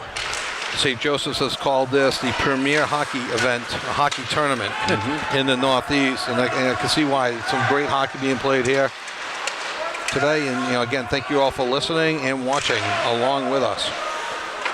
There's a shot from the point, steered wide, officially a shot on net, not a difficult save by Eber, but steered it wide. No juicy rebound as As our hometown announcer would like to say, sometimes people don't like his name. Jack Edwards. I know who you're talking about. Yeah. Jesuits gain control of the puck, cleared out of the zone, intercepted at center ice by number 9, Evan Beckignell. And he just rifles it back into the zone. And there's a backhand attempt by the Marauders by number 16. Number 16, Tyler Candela, senior forward. Tyler has 2 goals on the year, and that's save. So they're 3-0 shots advantage. So a quick message from Coach Crozier said, generate more offense. Go and we shoot are, more. we are, a minute 10 into the second period, and they've generated 3 shots. Great save by Heber on that backhanded shot. That's technically a shot, too. I didn't see it go off the stick, but Heber kind of jumped on it. He's not there. That's going in. Right, absolutely. So waiting for the puck to drop here. Face-off win by the Jesuits. Cannot clear the zone, kept in nicely by number 4, Cole Neer. Tough to be a defenseman around here in New England wearing number 4. It is. You get compared to somebody. Somebody by the last name of Orr, in case some of you are listening in Pennsylvania and New York and not 100% sure. Their shot on net there by Fairfield. Yes. Their first shot of the period as the Jesuits are enjoying a 1-0 lead here in the early stages of the second period. Just misconnect on a pass there. The Marauders clear it back in the zone. Fairfield will reset, try to pass again. This time they catch it, center it. Marauders intercept it again, but Jesuits clear the zone and now get a line change. Marauders in their own zone, looking to take the puck out of the zone, kind of flip it up over his own player. I thought that might have been icy, but it didn't make it as far. Didn't make it far. You get the snowier ice now. The puck doesn't travel as far. Tough to maybe get those icings now. Player spilled, number 5 for St. Joseph's, Anderson Cornell. Oh, puck's loose. 2 people were battling for Fairfield Prep and St. Joe. The sticks got tied up with each other, and the puck's laying in between their legs. And but the goalie for St. Joe's, Garan, was able to jump on it and tie it up before it got knocked into his net, maybe accidentally. Using all his 5'11", 210 frame to tie that puck up. It's like, okay, boys, let's reset. 12:35 to go in the second period. Fairfield Prep Jesuits 1, the Marauders nothing here in the early stages of the second period. Marauders had the early advantage in this period. Fairfield Prep has now started to answer that with some offense of their own. Marauders steal the puck. They keep it in the zone. They dump it deep, looking for a centering pass, and it's broken up by Fairfield. Good opportunity there, broken up at the last second. There's a long shot, stays onside. Broken out the other way by the Marauders. They clear the zone, go for a quick line change. Everybody used the door on that line change. Yeah. And I think we got a penalty coming up, Joe. I think we got our first penalty of the game. I saw the arm go play up. has stopped, and I don't know. Has anyone made it over to the penalty? I don't know. No one's made it over to the penalty box. Again, they just signaled tripping. Okay, yeah, number 7 for Fairfield is in the park. That's Bennett Walker is off for tripping. 2 minutes for tripping. And so play continues now in the Fairfield Prep zone. Good opportunity for the Marauders to tie this up. First power play of the game for either team.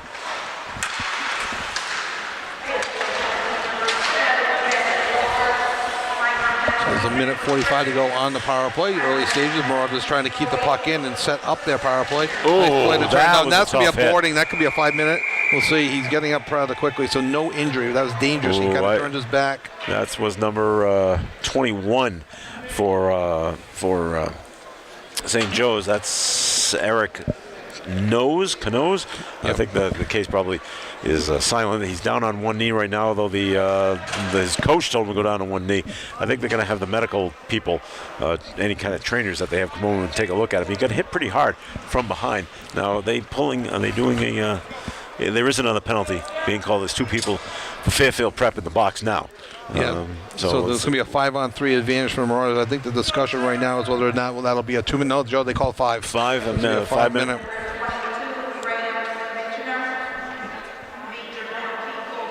Boarding, number 22 for Fairfield Prep. That's Graham McChinner was hit with that. So it's 5-on-3 now for a minute 36. Right, that's a long power play, and then they'll still have 3:24 on the major penalty. And we saw that in the previous game, though nobody took advantage of the power play. But with the major, you can score as many times as you possibly can. Now the player that was hit into the boards, number 21, it looked like he was playing. He's going to play, but now the coach just called him off. Well, I believe the so rule go, is Eric, you got to go sit down. you have to sit. If anybody attended to him on the ice, he does have to come off the ice. At I least think for that's one what shift. happened. Okay. So an unbelievable opportunity now for the Marauders. They skate 5-on-3 now for 90 more seconds on a power play. They're being very patient, as you would expect. 5-on-3. There's a pass, a shot, and a score. That was a nice play. Number 18. I didn't. Tied up 1-1. Did you see who got the goal? Number 18 set him up, and that was Brendan Donnelly. No, I did not see who took the shot. It was from the right point, and it was a blast. We'll get that for you right away at the 3-minute 45-second mark of the second period. It's 1-1, and the Marauders stay on the power play. And now it's 5-on-4. Yep, for 4:48. So just 12 seconds into that power play. Yep, 4:44 to go on the major. 11:09 to go, and we'll get who scored that goal for you. But most importantly, it is tied up 1-1. Number 10, I believe, is who they just gave it to. And number 10 is Patrick Oley. Yes, and that's number 10. Oley's second goal of the season to go along with 3 points. It was an assist by number 4 as well. Oh, and number 4, okay. Cole Kinnear. Everybody getting in on the action. Yeah, that's great. On the 5-on-3. That was a nice setup for that goal, That by was. the way. They showed great patience, and they had the 5-on-3, and so tremendous amount of time and patience to tie this game up 1-1. 4:15 to go on the major power play. Marauders will have this advantage. There's a nice pass and a shot by number 9, Evan Beckignell. And good hustle by number 12 on Fairfield. He's going. Ooh, I'm surprised he didn't turn and shoot that, Joe. He should have done that, but James Murphy, who had the previous goal, if he had turned and shot, he might have had a good chance. Instead, he tried to rag the puck out of the zone to kill some more time. Coach may have told him, and that's how he's been coached to do that. But I think if he had to do it all over again, saw that he was so wide open, he may have taken a shot. At least one shot. Yes. Marauders still on the 5-on-3 power play for another 3.5 minutes on this major. 1-1. Showing patience again, now setting up the power play. They're at the left face-off dot. They dump it deep behind the goal line, back to the face-off dot along the boards, back to the left point, back to the face-off circle. Everything happening along the near boards, Joe. Yep. Tough to see. Dumps it deep into the right side behind the goal line, and a nice play by Fairfield Prep just to ice it and clear it down the other end. Shot on net. Call that a shot on net. Goalies like those, though. They can increase their save percentage. Sure. 3 minutes to go on the major power play. 9:25 to go. Oh, and the centering pass just got through. Back to the point, a shot, and a save. Haber makes a nice save on that. No juicy rebound. And there's a shorthanded chance for number 11. Went around the net, Owen though. McNicholas, but yes, went around the net.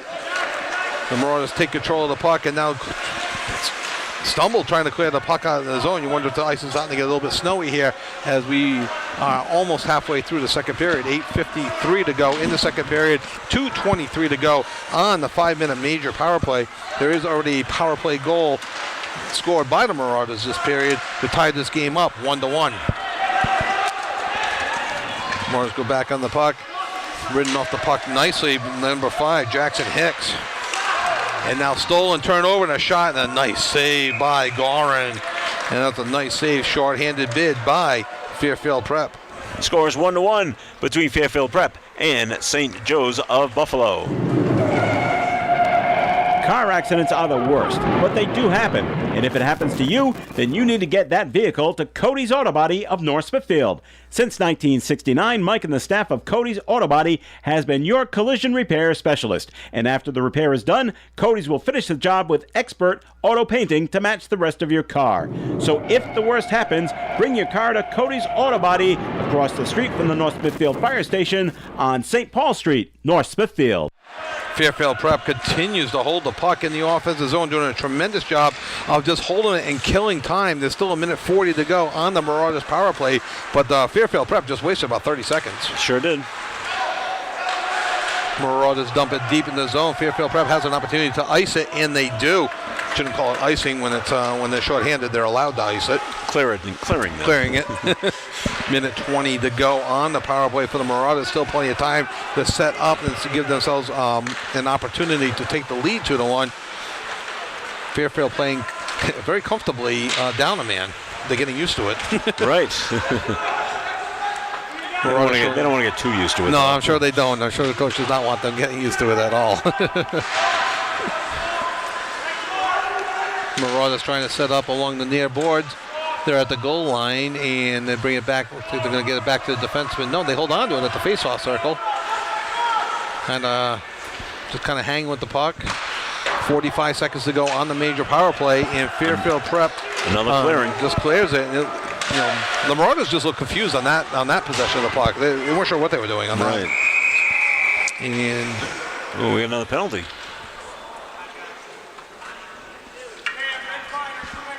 Too many men on the ice. All right, so we're going to take another break. The score between Fairfield Prep and St. Joe's of Buffalo is 1-1. Fairfield College Preparatory School is a Jesuit Catholic school of excellence in Connecticut, which transforms young men to be innovative, be creative, and be men for others. Fairfield Prep offers a rigorous academic program for boys in 9th through 12th grade with an outstanding record of college acceptances, as well as a full slate of sports and activities. In a faith and mission-based community, Prep students develop their relationship with God and one another. Choose Prep and be ignited. 5-on-3 opportunity again for the Marauders. They already have one power play goal, 5-on-3. 30 seconds to go on the 5-on-3. Too many men on the ice. And there's a shot and a save by Eber. And a rebound and another save. Two good saves by Eber, and the puck clears. Well, it just hopped over the defenseman's stick right there. He could have got another good shot, but it just bumped right over it. Good patience by the Marauders. 15 seconds left on the two-man advantage as they bring the puck into the zone. Looking to show the same patience that led to their first goal.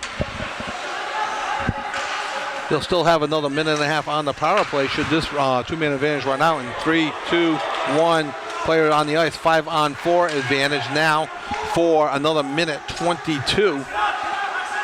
That's the too many men on the ice penalty that went against Fairfield Prep. So the Marauders have enjoyed a lot of time on the power play these last few minutes. Sure have, yeah. One goal to show for as they move it along the near boards.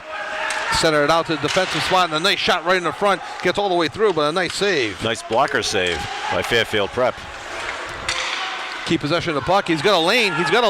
He shoots. Oh, they hit the post, Joe. Just slightly off to the right post, and it deflected to the right. Again, it's easy to call the game up here, but I think if he saw how big of a lane he had, he would have jumped at that way a little bit quicker and gone a little bit further. 45 seconds left on the power play. 5:42 to go in the second period. We have a tie score, 1-1. The Marauders are on the power play and controlling the puck in the offensive zone. Continue to control the puck as there's a bit of a turnover to the right point. Back to the right face-off circle, back to the right point. Here's the patience that they showed that led to their first goal. As they looks like they purposely passed it wide of the net there. Back behind the net. Looking for an opportunity in front of the net. Gets out of the way of the referee. There's a pass to his teammate to the left face-off circle. Back behind the goal line. Ridden off the puck, then gets control of the puck. And out in front, a shot to score! The St. Joe's Marauders, number 18, with 6 seconds to go on the power play. Good pressure, excellent pressure by St. Joe's. They're the ones with the little pep in their step right now. Yeah, they're the ones that, on that big 5-on-3. Then it went to a 5-on-4 power play, and they were just relentless with the pressure in the Fairfield Prep zone. So excellent call, excellent goal by number 18. Number 18 is what I had. We'll check all scoring as Brendan Donnelly, a defenseman, 5'10" defenseman. That's his. If it holds, that's his first goal of the year. Fantastic. 2-1 in favor of St. Joe's now. And if you're the Fairfield Prep coach, the message you're giving in 4:56 when they're clearing the ice, no more penalties. No more major penalties. No more major penalties either. Yeah, good point. Stays onside, very close, but does not come all the way out of the zone. You know, Fairfield with a little extra jump, a little extra skip, trying to generate some offense. Now they're desperately trying to tie the game up. 4:36 to go in the second period. Fairfield Prep Jesuits trail 2-1. Marauders 2 power play goals this period. We had a nice in goal there. Yep. Yes, icing, and I did not hear the PA Pam on that, so we'll check the scoring on you in 4:27. Want to make sure everyone gets the proper credit. Absolutely. I'm sure there are people watching at home that know exactly who it is. Yeah. And these numbers are new to us, Joe. Let's be honest. Well, the numbers are the same. It's the players that are new. Some neutral zone play there. Fairfield Prep Jesuits control the puck. They kind of lift it. And stays onside. Good pass from 24 to 9. That was Will Huntington trying to set up number 9. Brooks Reynolds just missed him. He would have had a quick snapshot. He might have had an empty net there. Just under 4 minutes to go in the second period. The Marauders lead 2-1. They break out 2-on-2. Trouble getting past the defense, and they dump it in deep in the zone. Now they control it at the left point. Kick save. And the Marauders player, number 26, did not see it behind him, Carson Youngblood. And that goes for an icing with 3:41 to go in the second period. It is the Mount St. Charles Face-Off Tournament here on ON Radio. And then we broadcast it, we stream it on our website at WoonsocketRadio.com. A new garage door can have a major effect on the appearance of your property. When you're ready, call Andy Bebo at Woonsocket Door Sales, in business since 1935. Woonsocket Door Sales installs and repairs all makes of doors and openers, as well as broken springs and cables. Service includes installation and free disposal of the old door. Woonsocket Door Sales, 767-3448. Office located at 1 Biltmore Avenue, Cumberland. Reputation is important. Both teams possessing the puck. Nothing much happening. A couple of people have taken a spill. No calls on the ice. Marauders take it back right to left across your radio dial, wearing their gray and maroon with maroon numbers. Fairfield Prep in the red with the FP on the front, all in white and white numbers. Now they break offensively. They have a chance. Number 12 off the post. Nice shot. James Murphy again generating a lot of offense for Fairfield Prep. That one gets all the way in, and they ride him off the puck. Another nice save by the goaltender for St. Joe's. That would be Joshua Goron. That one came in all the way from the blue line, making the stop with the pads and the stick right in front of a lot of people as well. But Murphy had the shot that beat Gorin, and just having to catch the post, and good recovery by Gorin on the next offensive attempt by Fairfield. But that would have tied it up. Another attempt. Ooh, that was the side of the net. The only reason why I didn't yell score is because nobody else jumped. I was a little fooled by hitting the twine on the side of the net there. 2:35 to go in the second period. Fairfield's picked up their game in the last shift or two. And there's a shot, a save by Gorin, rebound shot, and another save by Gorin. Oh, that looked like it hit the net, and they didn't call it. Wow. That puck hit the netting behind the goalie, and they did not stop play. And no icing there. The Marauders work hard to keep it in. So a couple of complaints coming from the crowd and the coaches, and 2:07 to go in the second period. Well, we are close to the Fairfield Prep parents, and that did make the trip, and they're not happy. They have their opinions, Joe. Yes, they do. Sports parents with opinions, and who would have thought? Everyone we've run into so far has been fine. Yes, they have. Another nice save by Gorin. I got shots, but I think I'm off. I got St. Joe's for 10 this period and Fairfield for 9, but obviously we'll check that in a minute or two. But if that holds up, both teams are 19 and 18 for shots, and well played game, fast paced.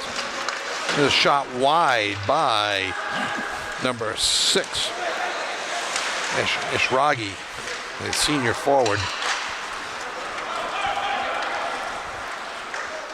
Taking back in their own zone, finds his teammate, and they waved off the icing. They waved that off pretty early. I thought Real that could- early, Yeah, yeah. I thought that could have gone. And there's a centering puck out front, and nice save by Gorin off the stick of number 22, Graham Mishimer, the senior from Fairfield.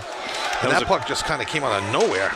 That was a quick whistle, too, because the goalie for St. Joe's, that would be Gorin, wasn't quite sure if he stopped that or not, and he was looking around. Where'd that go? And then the Where is whistle it? blew. Okay, I must have stopped it. I'll take it. It's on me somewhere, right? Yeah. Minute 21 to go in the second period. Fairfield skating a little bit faster than St. Joe's right now, but trailing 2-1 late stages of the second period. The semifinal number 2 of the Mount St. Charles Holiday Face-Off Tournament. 25th annual. First time since 2019. St. Joe's IU defending champions going back to 2019. Centering puck just jumped over the stick. That could have been a slash. Could be 2-on-1. 2-on-1 the other way for the Marauders. Here's a shot by number 10, Patrick Old, and it goes wide, goes over Eber's glove. 11th shot of the period for St. Joseph's. 39 seconds to go in the period. Hits the skate of the Marauders. They turn around and a quick shot by Wiley Pottle. And another shot. Save by Heber. A lot of pucks being thrown at Heber in the last minute or so of the period. Yeah, three big ones. 15 seconds to go in the period. The puck out in front. Shot score! The 14:46 mark. St. Joe's Marauders takes a 3-1 lead. They really took advantage of that because Heber made the save.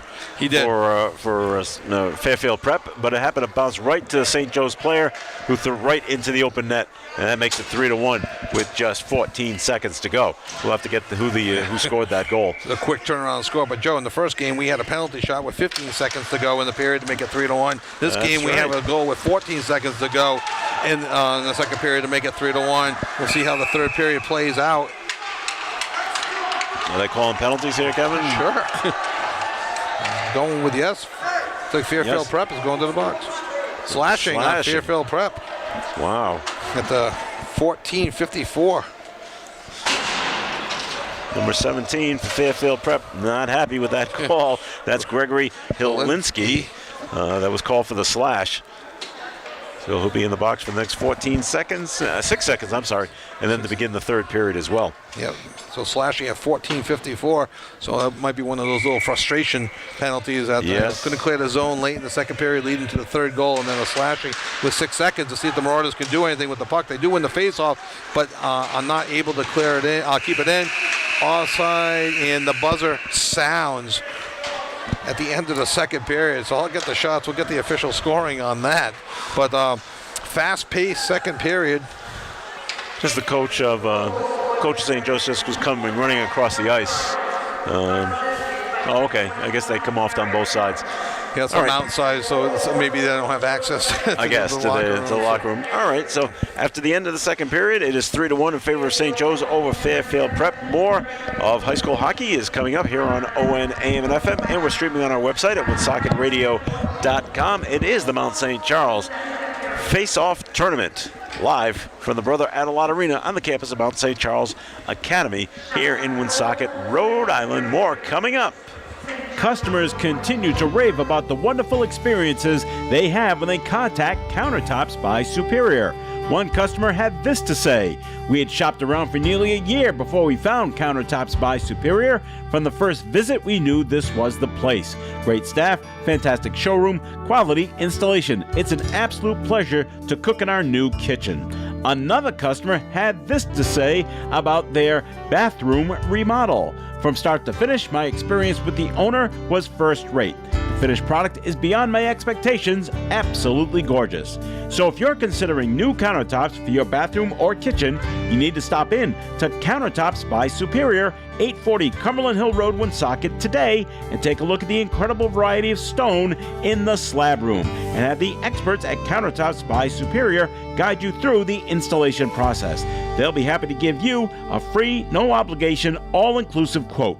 Visit them online at countertopsbysuperior.com. We're back at Brother Adelot Arena on the campus of Mount St. Charles Academy. We're in between the second and third period of our second semifinal game.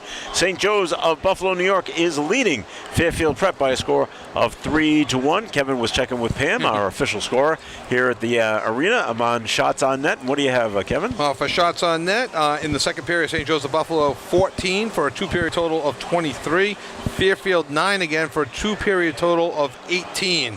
Okay. We do have a scoring correction. Well, not correction. We have who scored.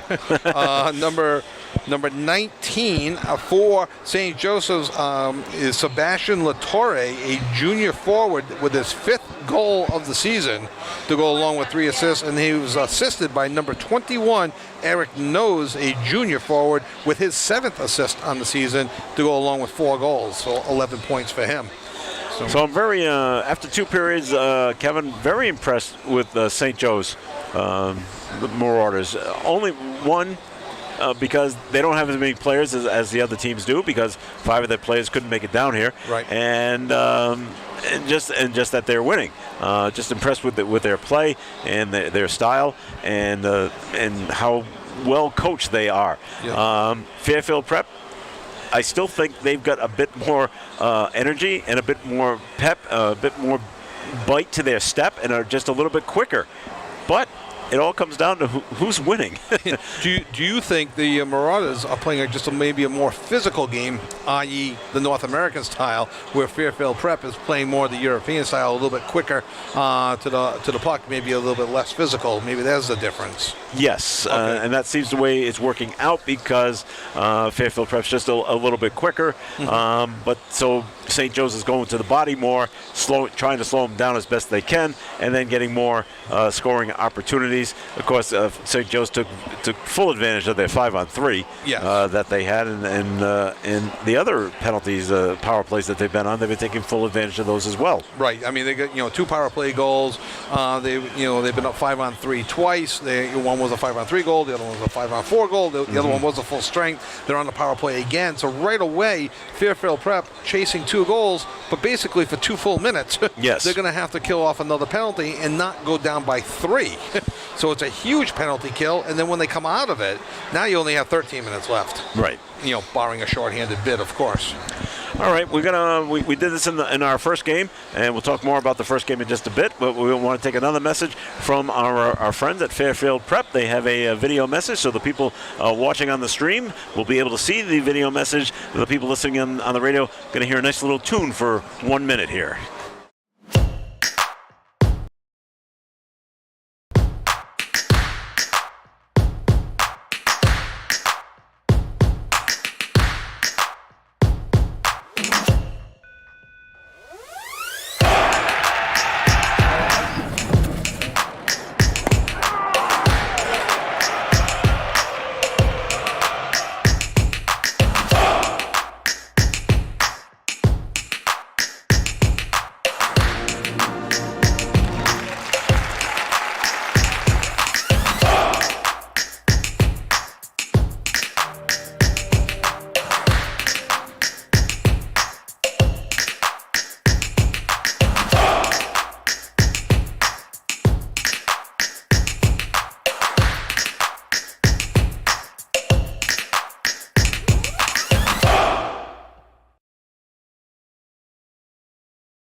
The video stream there, but we'll see if that it gets cleared up a little later on. We certainly hope so. Yes. This is Joe Callahan along with Kevin Callahan. We're bringing you the Mount St. Charles Holiday Face-Off Tournament. First time in 2 years that it's been taking place, and we had game number 1 in the semifinals earlier today, and that was our Fairfield Co-op team defeating the Bishop Girton team out of New Hampshire. That score was 3-1. Kevin, a little rundown on that game? Yeah, 3-1. Again, very similar in nature. We'll see how this third period plays out.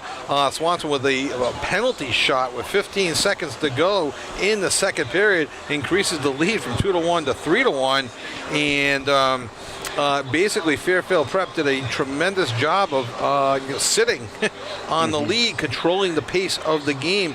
I don't see that style coming out of this third period. No. Both these teams seem to be a little bit faster paced. Yes. They'll jump on the offensive side. Yeah, I won't say that the other game was lethargic. Maybe just more patient, and then was very comfortable sitting on that lead for 3-1, and it played to their advantage.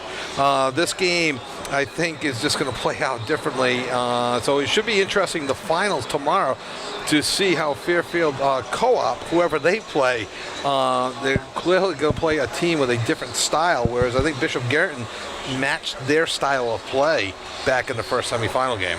I'm sure the coaches for Fairfield Co-op are somewhere in the building watching this game to do a little scouting. Thanks for tuning in to the Mount St. Charles Face-Off Tournament right here on WOON Woonsocket Radio. Thanks. We enjoy having you along with us, and for all you tuning in on our streams on our website at woonsocketradio.com and on our social media platforms as well. Thank you for joining us. We hope you're enjoying the games. For the people that could not make it here down to Woonsocket, Rhode Island, for various reasons, just too far away or just too much snow, you just couldn't make it down. So we appreciate you tuning in and checking out the games. And you've heard two really good hockey games so far. I'm very impressed with the quality of the games that have been played here at Brother Adelard Arena.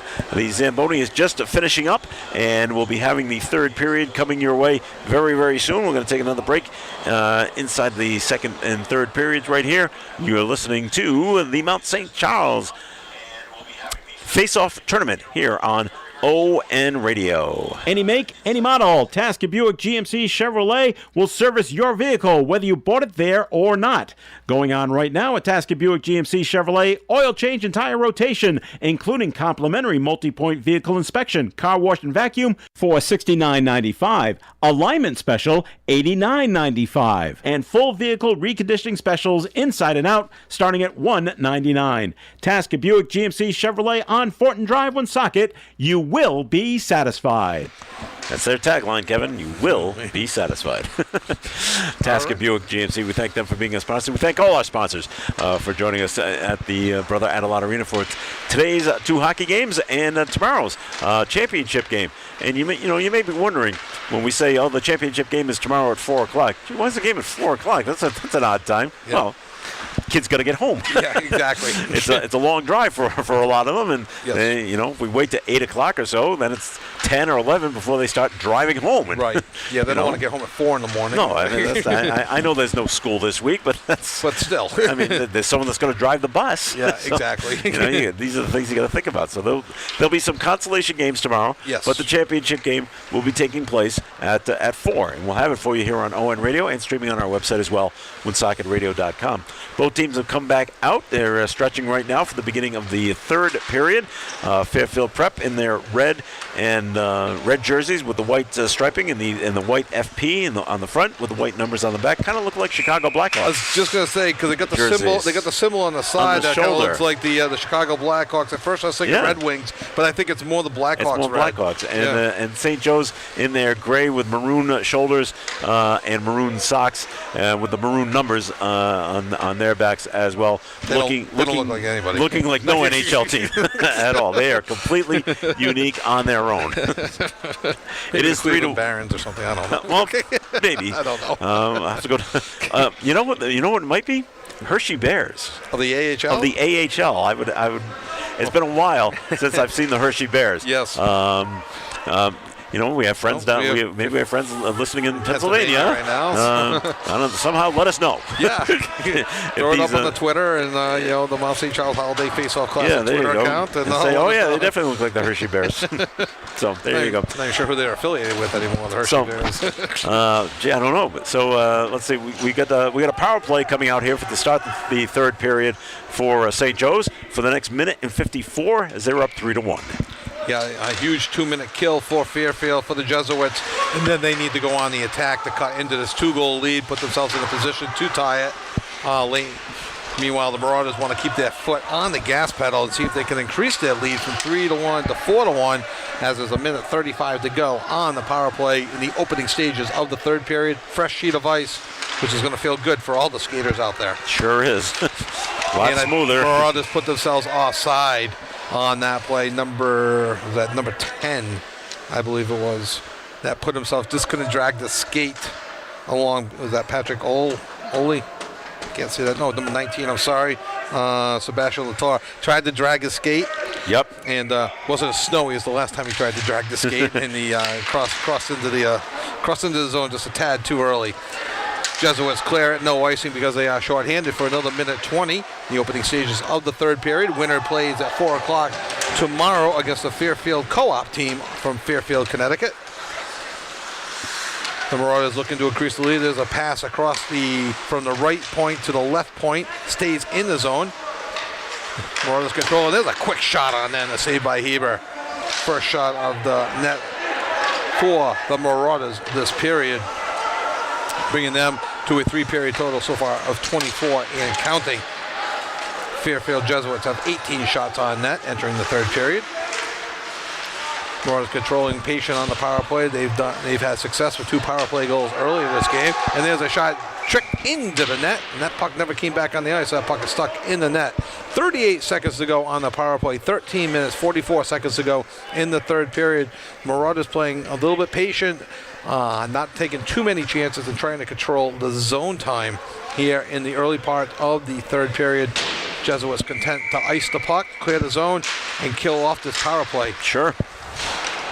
Little bit of a breakout here for the Jesuits. 1-on-3. Good shorthanded bid broken up. See if Marauders can do anything in transition. They clear the zone, broken up by the Jesuits, who now clear at the length of the ice. And picked up by number 11. Great hustle by Fairfield. Number 11, Owen McNicholas, who's had a fine game, has a goal this tournament as well. Put a little extra pressure, killing off a few more precious seconds as there's only 10 left on the Marauder power play. Thought maybe he'd go for a wraparound, regain. Thought he'd give it a try, yeah, but no, looking for the open player. There's a shot from the point by number 4, Cole Neer, who has an assist in this game. We're at full strength, Kevin. Full strength, 13 minutes to go in the game. Jesuits need to know that, not ice it. Okay, they are aware. They bring the puck into the Marauder zone. Tried to center it, just got stuck in between the skates. Marauders take over, transition back. No, stolen. And take it out of the zone. Jesuits will reset. Everyone clears the zone, is onside. Ooh, that technically not a shot on net because they had not cleared the zone. Right. Had that gone in, that would have been offside. That would have been frustrating. Oh, sure would have been. Off the glass for the Jesuits. There's a lot of Marauders on the ice right there. Yeah. But no one touched the puck. No one touched the puck, and the referee, they were right by their bench, and everyone was clearly going for the line change. Right. 12-13 to go in the third period. Marauders with the puck in the offensive zone, leading 3-1. A backhand bid goes wide by number 5, Anderson Cornwell. Some good forechecking by the Marauders behind the goal. Jesuits come out of it. They got a potential 3-on-2 if they hustle. 2-on-1 now.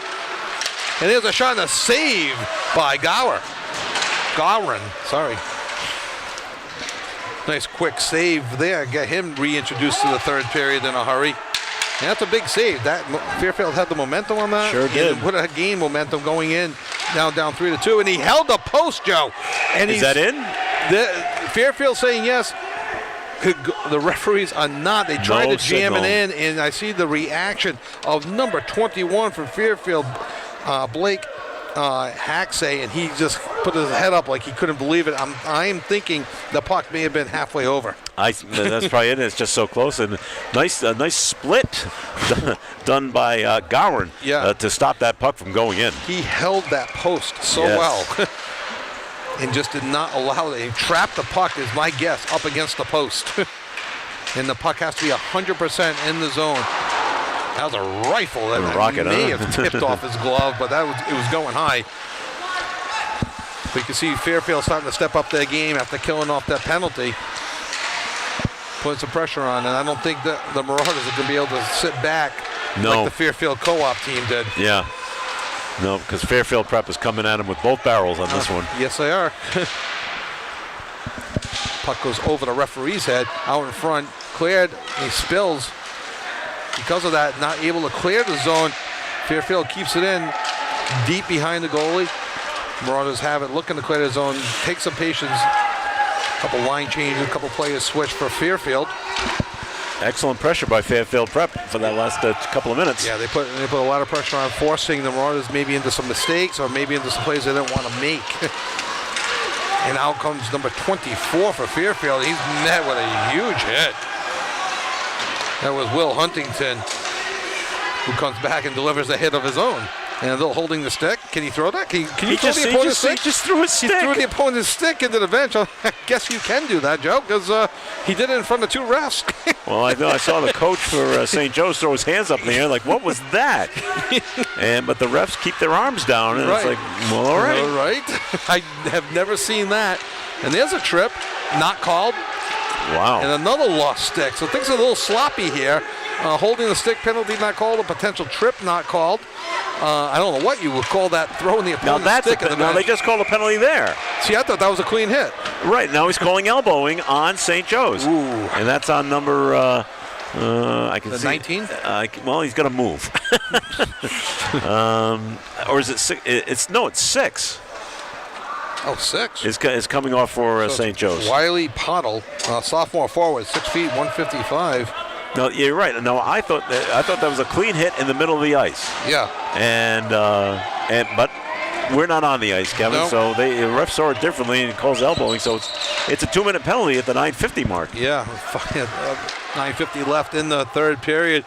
A tremendous opportunity for Fairfield Prep. And get right back in this game. Get right back in it. The advantage now for the Marauders is they can ice the puck without any fear of retribution. Right. and when they do that, can get fresh skaters on the ice. As you would imagine, the Marauders skating without 5 players will look to have quick changes whenever possible. Yes. 90 seconds to go on the power play for Fairfield. There's another penalty coming against the Marauders. So it's going to be 5-on-3. It's going to be 5-on-3, and let's see, they haven't pointed at it. They're pointing at, well, he's talking to somebody.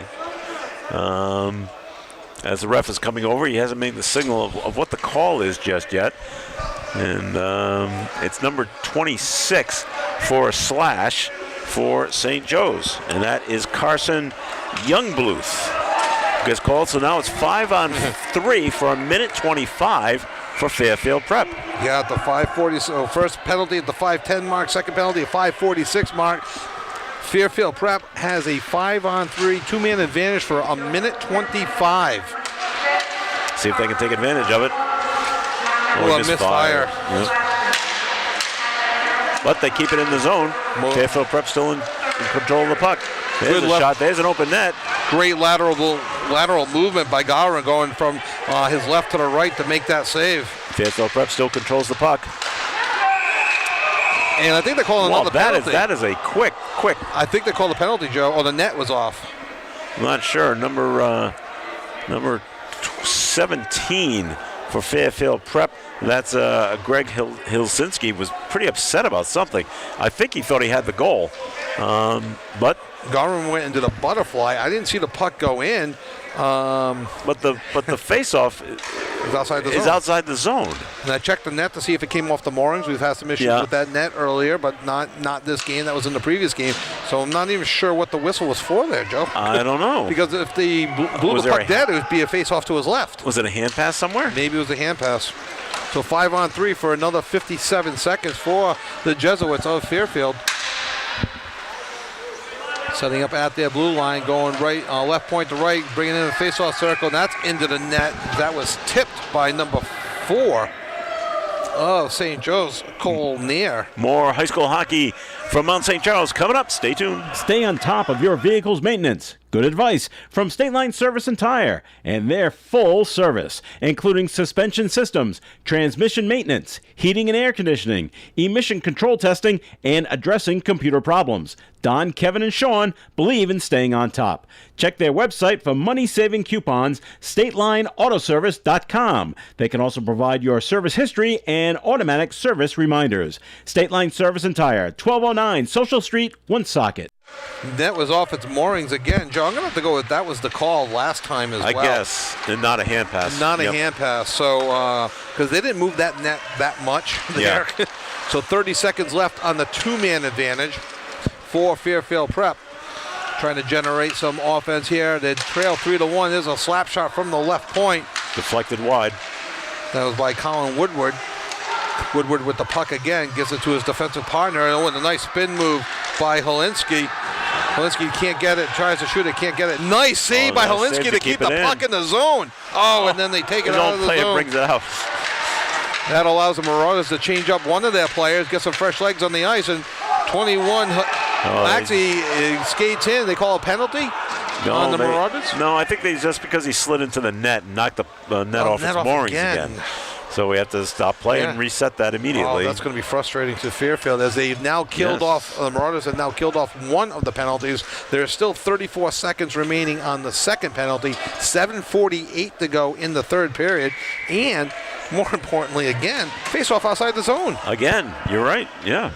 And that is just a killer for Fairfield. They win the face-off, they bring it back in the zone, but precious seconds wasted there. Marauders intercept and force a turnover. Jesuits forced a turnover back to the left point. Fakes the shot. Gives it to number 11, McNicholas. In front. Oh, just misses. And there is a clearing, a slow clearing. Does not allow the Marauders a chance to change players. And there's a quicker better clearing.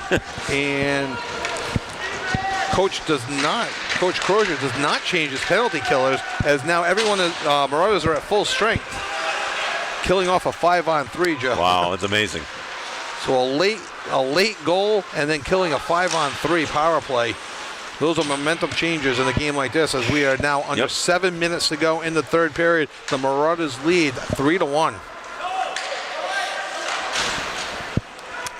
They wave off the icing on this one as the puck comes all the way back. Yeah, it kind of went through the Marauders' skate there. Yeah. And we have a chance here. No, 3-on-4. Okay, cut them in a line change and a long shot.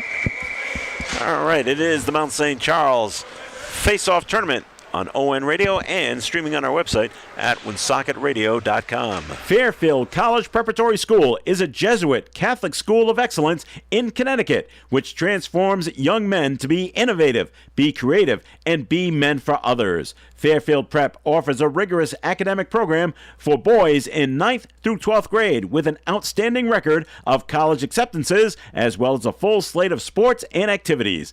In a faith and mission-based community, Prep students develop their relationship with God and one another. Choose Prep and be ignited. Marauders win the faceoff. They get a shot on net, and Hebert kicks it into the net. So we'll have another faceoff with 6:34 to go in the third period to the right of James Hebert. Again, Joe, both goalies playing good, just like the first game. Very good. St. Joe's on top, 3-1. We had another face-off coming up. But yeah, both goalies this game, both goalies last game, just excellent play. I can see where, some of these players, especially the goalies, may want to go on to juniors. Yeah, go on to juniors, and they get a chance to play some college. They just get the training. One of my neighbors does goaltending, did a goaltending school. They really work on that lateral movement. You see some of that here. It's incredible. Here's a shot to score from the right face-off circle. A blistering slap shot. Joe, is that number 18? 18. Brendan Donnelly. Wow. With his first goal of the season. What a shot from just outside the right circle inside the Fairfield Prep zone. It went high to the stick side of goalie for Fairfield Prep. That would be Heber, and he just couldn't stop it. And And it went in, and that makes it 4-1 Yeah. St. Joe's. There's a timeout on the ice being called by Fairfield Prep right now. Right at the 8:40 mark, 4-1, and that's again, we talked briefly about momentum change, and Fairfield Prep had the 5-on-3 man advantage, could not score. Right. Marauders get a little bit of momentum, and where are the Marauders going? I don't know. They're going down The tunnel. the tunnel.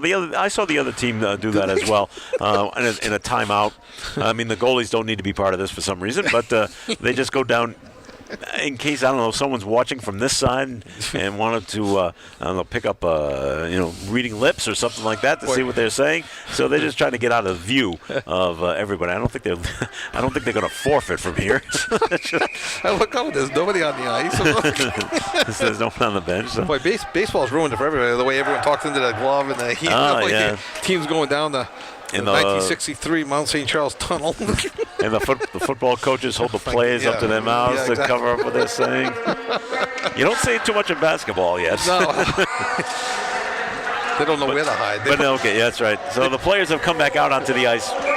What is it? Does each team get one timeout? Each team gets one timeout.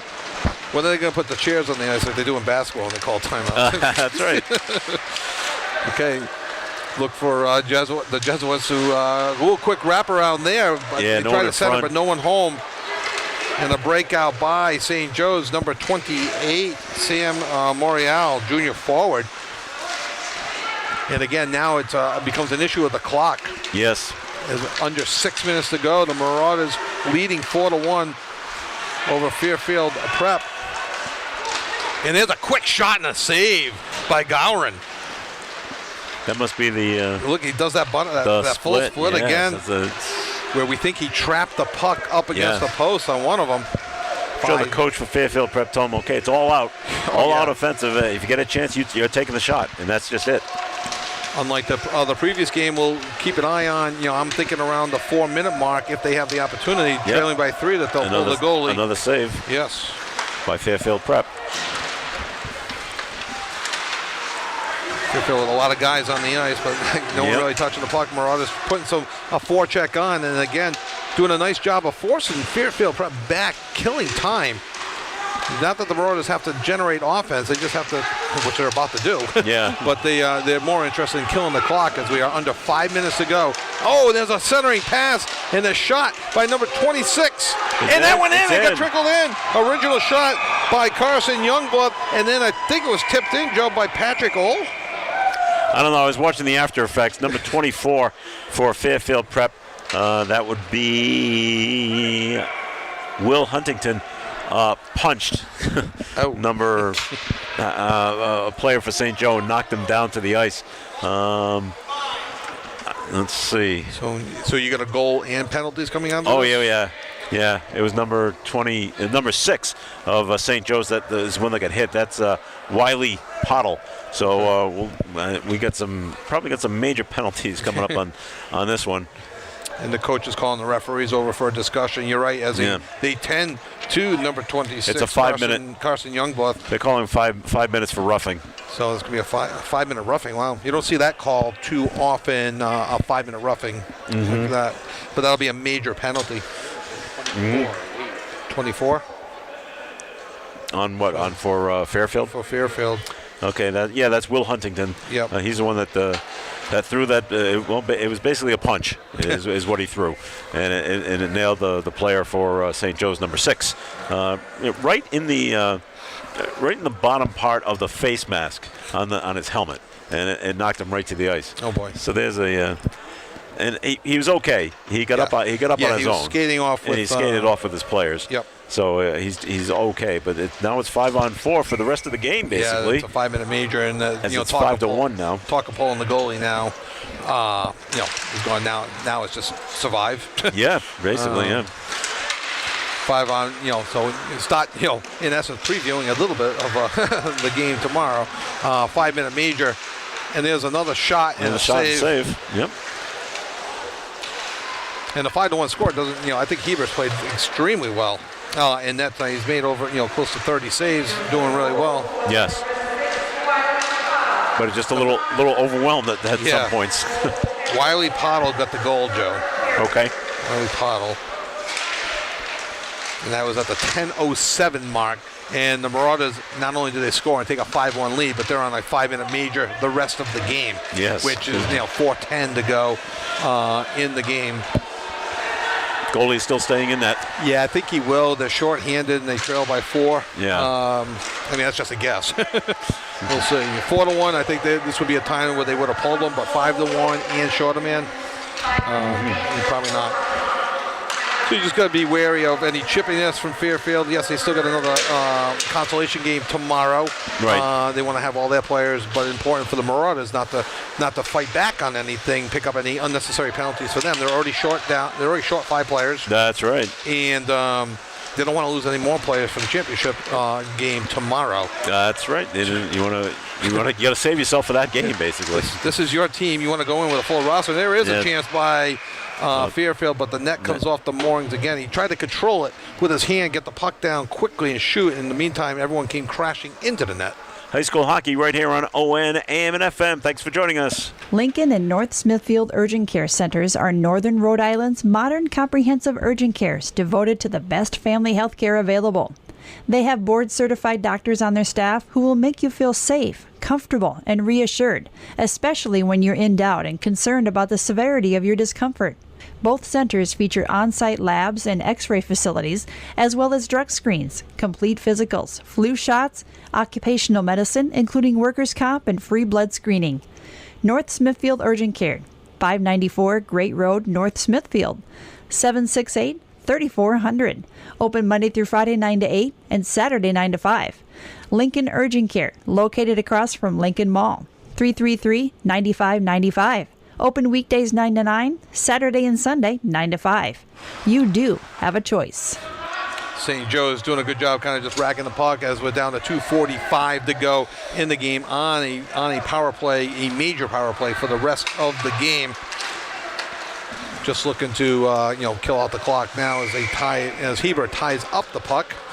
2:36. So, Joe, what are your thoughts going into the championship game? Again, I don't think it's too early to speculate. No, it looks like it's going to be St. Joe's against the Fairfield co-op team. My thinking is that St. Joe's has got more weapons right now and has a lot more power to score more goals. So Fairfield co-op is really going to have to step up their game. 3 goals is not going to cut it to win tomorrow against St. Joseph's. Fairfield features one strong line, but their numbers are consistently low, whereas the Marauders are coming in with lower numbers. But again, I agree with you. Looking at the St. Joe's stats, any number of players can score on this team. They are skating 3 solid lines out there.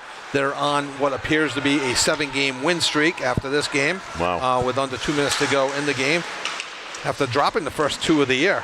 Did they? Really? Yeah. Oh, wow. Guess the coach gave him a good talking to after that. That'll get any coach's attention.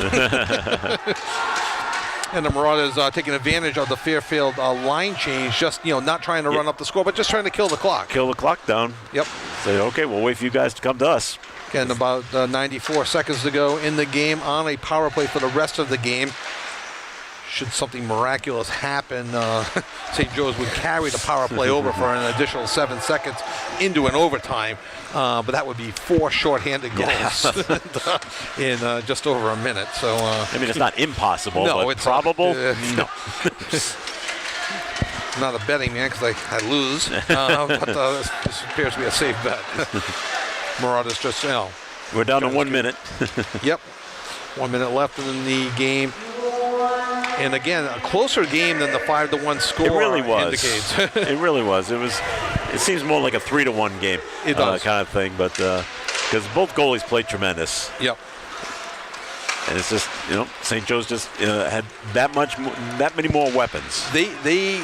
Nice move by 15. And a great save. It was, playing right to the end, which you always appreciate. So Colin Cronin with a great rush and a great save by goalie James Heber, the senior from Wilton, Connecticut. Again, playing hard to the end. It's so easy and just to quit. It's 5-1 with 40 seconds to go. And you know what? who knows who's in the crowd? You never know who's watching. Could be a That's future right. junior team. There's a good-sized crowd here. These guys want to play at the next level. There's players on all the teams in this tournament that want to play at the next level, be it juniors, be it college, be it professional. And you never know who's here. You never know where the scouts are. Exactly. And this arena seats about 800. They could be anywhere. Yep. 20 seconds left in the game. Marauders now basically cruising to a 5-1 victory over the Fairfield Prep Jesuits. So Down to 10 seconds. Yep. So tomorrow we'll be going on the air, just before 4 o'clock for the Mount St. Charles Holiday Face-Off Tournament Final, and that'll do it. As we see the Fairfield Co-op team going to be going against the St. Joe's Marauders tomorrow. So tremendous game here. Again, not 5-1, not indicative of how good the game really was. How the game was. Right. All right, we're going to wrap things up from Brother Adelard Arena right after this. Car accidents are the worst, but they do happen. And if it happens to you, then you need to get that vehicle to Cody's Auto Body of North Smithfield. Since 1969, Mike and the staff of Cody's Auto Body has been your collision repair specialist. And after the repair is done, Cody's will finish the job with expert auto painting to match the rest of your car. So if the worst happens, bring your car to Cody's Auto Body across the street from the North Smithfield Fire Station on St. Paul Street, North Smithfield. Welcome back to Brother Adelard Arena on the campus of Mount St. Charles Academy. Our second semifinal game has just wrapped up. St. Joe's of Buffalo, New York has defeated Fairfield Prep by a score of 5-1. They move on to the championship game. That'll be played tomorrow against the Fairfield Co-op team, which won the first semifinal game today against Bishop Girton 3-1. So tomorrow, 4 p.m., St. Joe's of Buffalo versus Fairfield Co-op of Connecticut to see who wins the championship of the Mount St. Charles Face-Off Tournament. Live on OneSocketRadio.com for probably 98% of you that are out of the listening area. Yeah, that's right.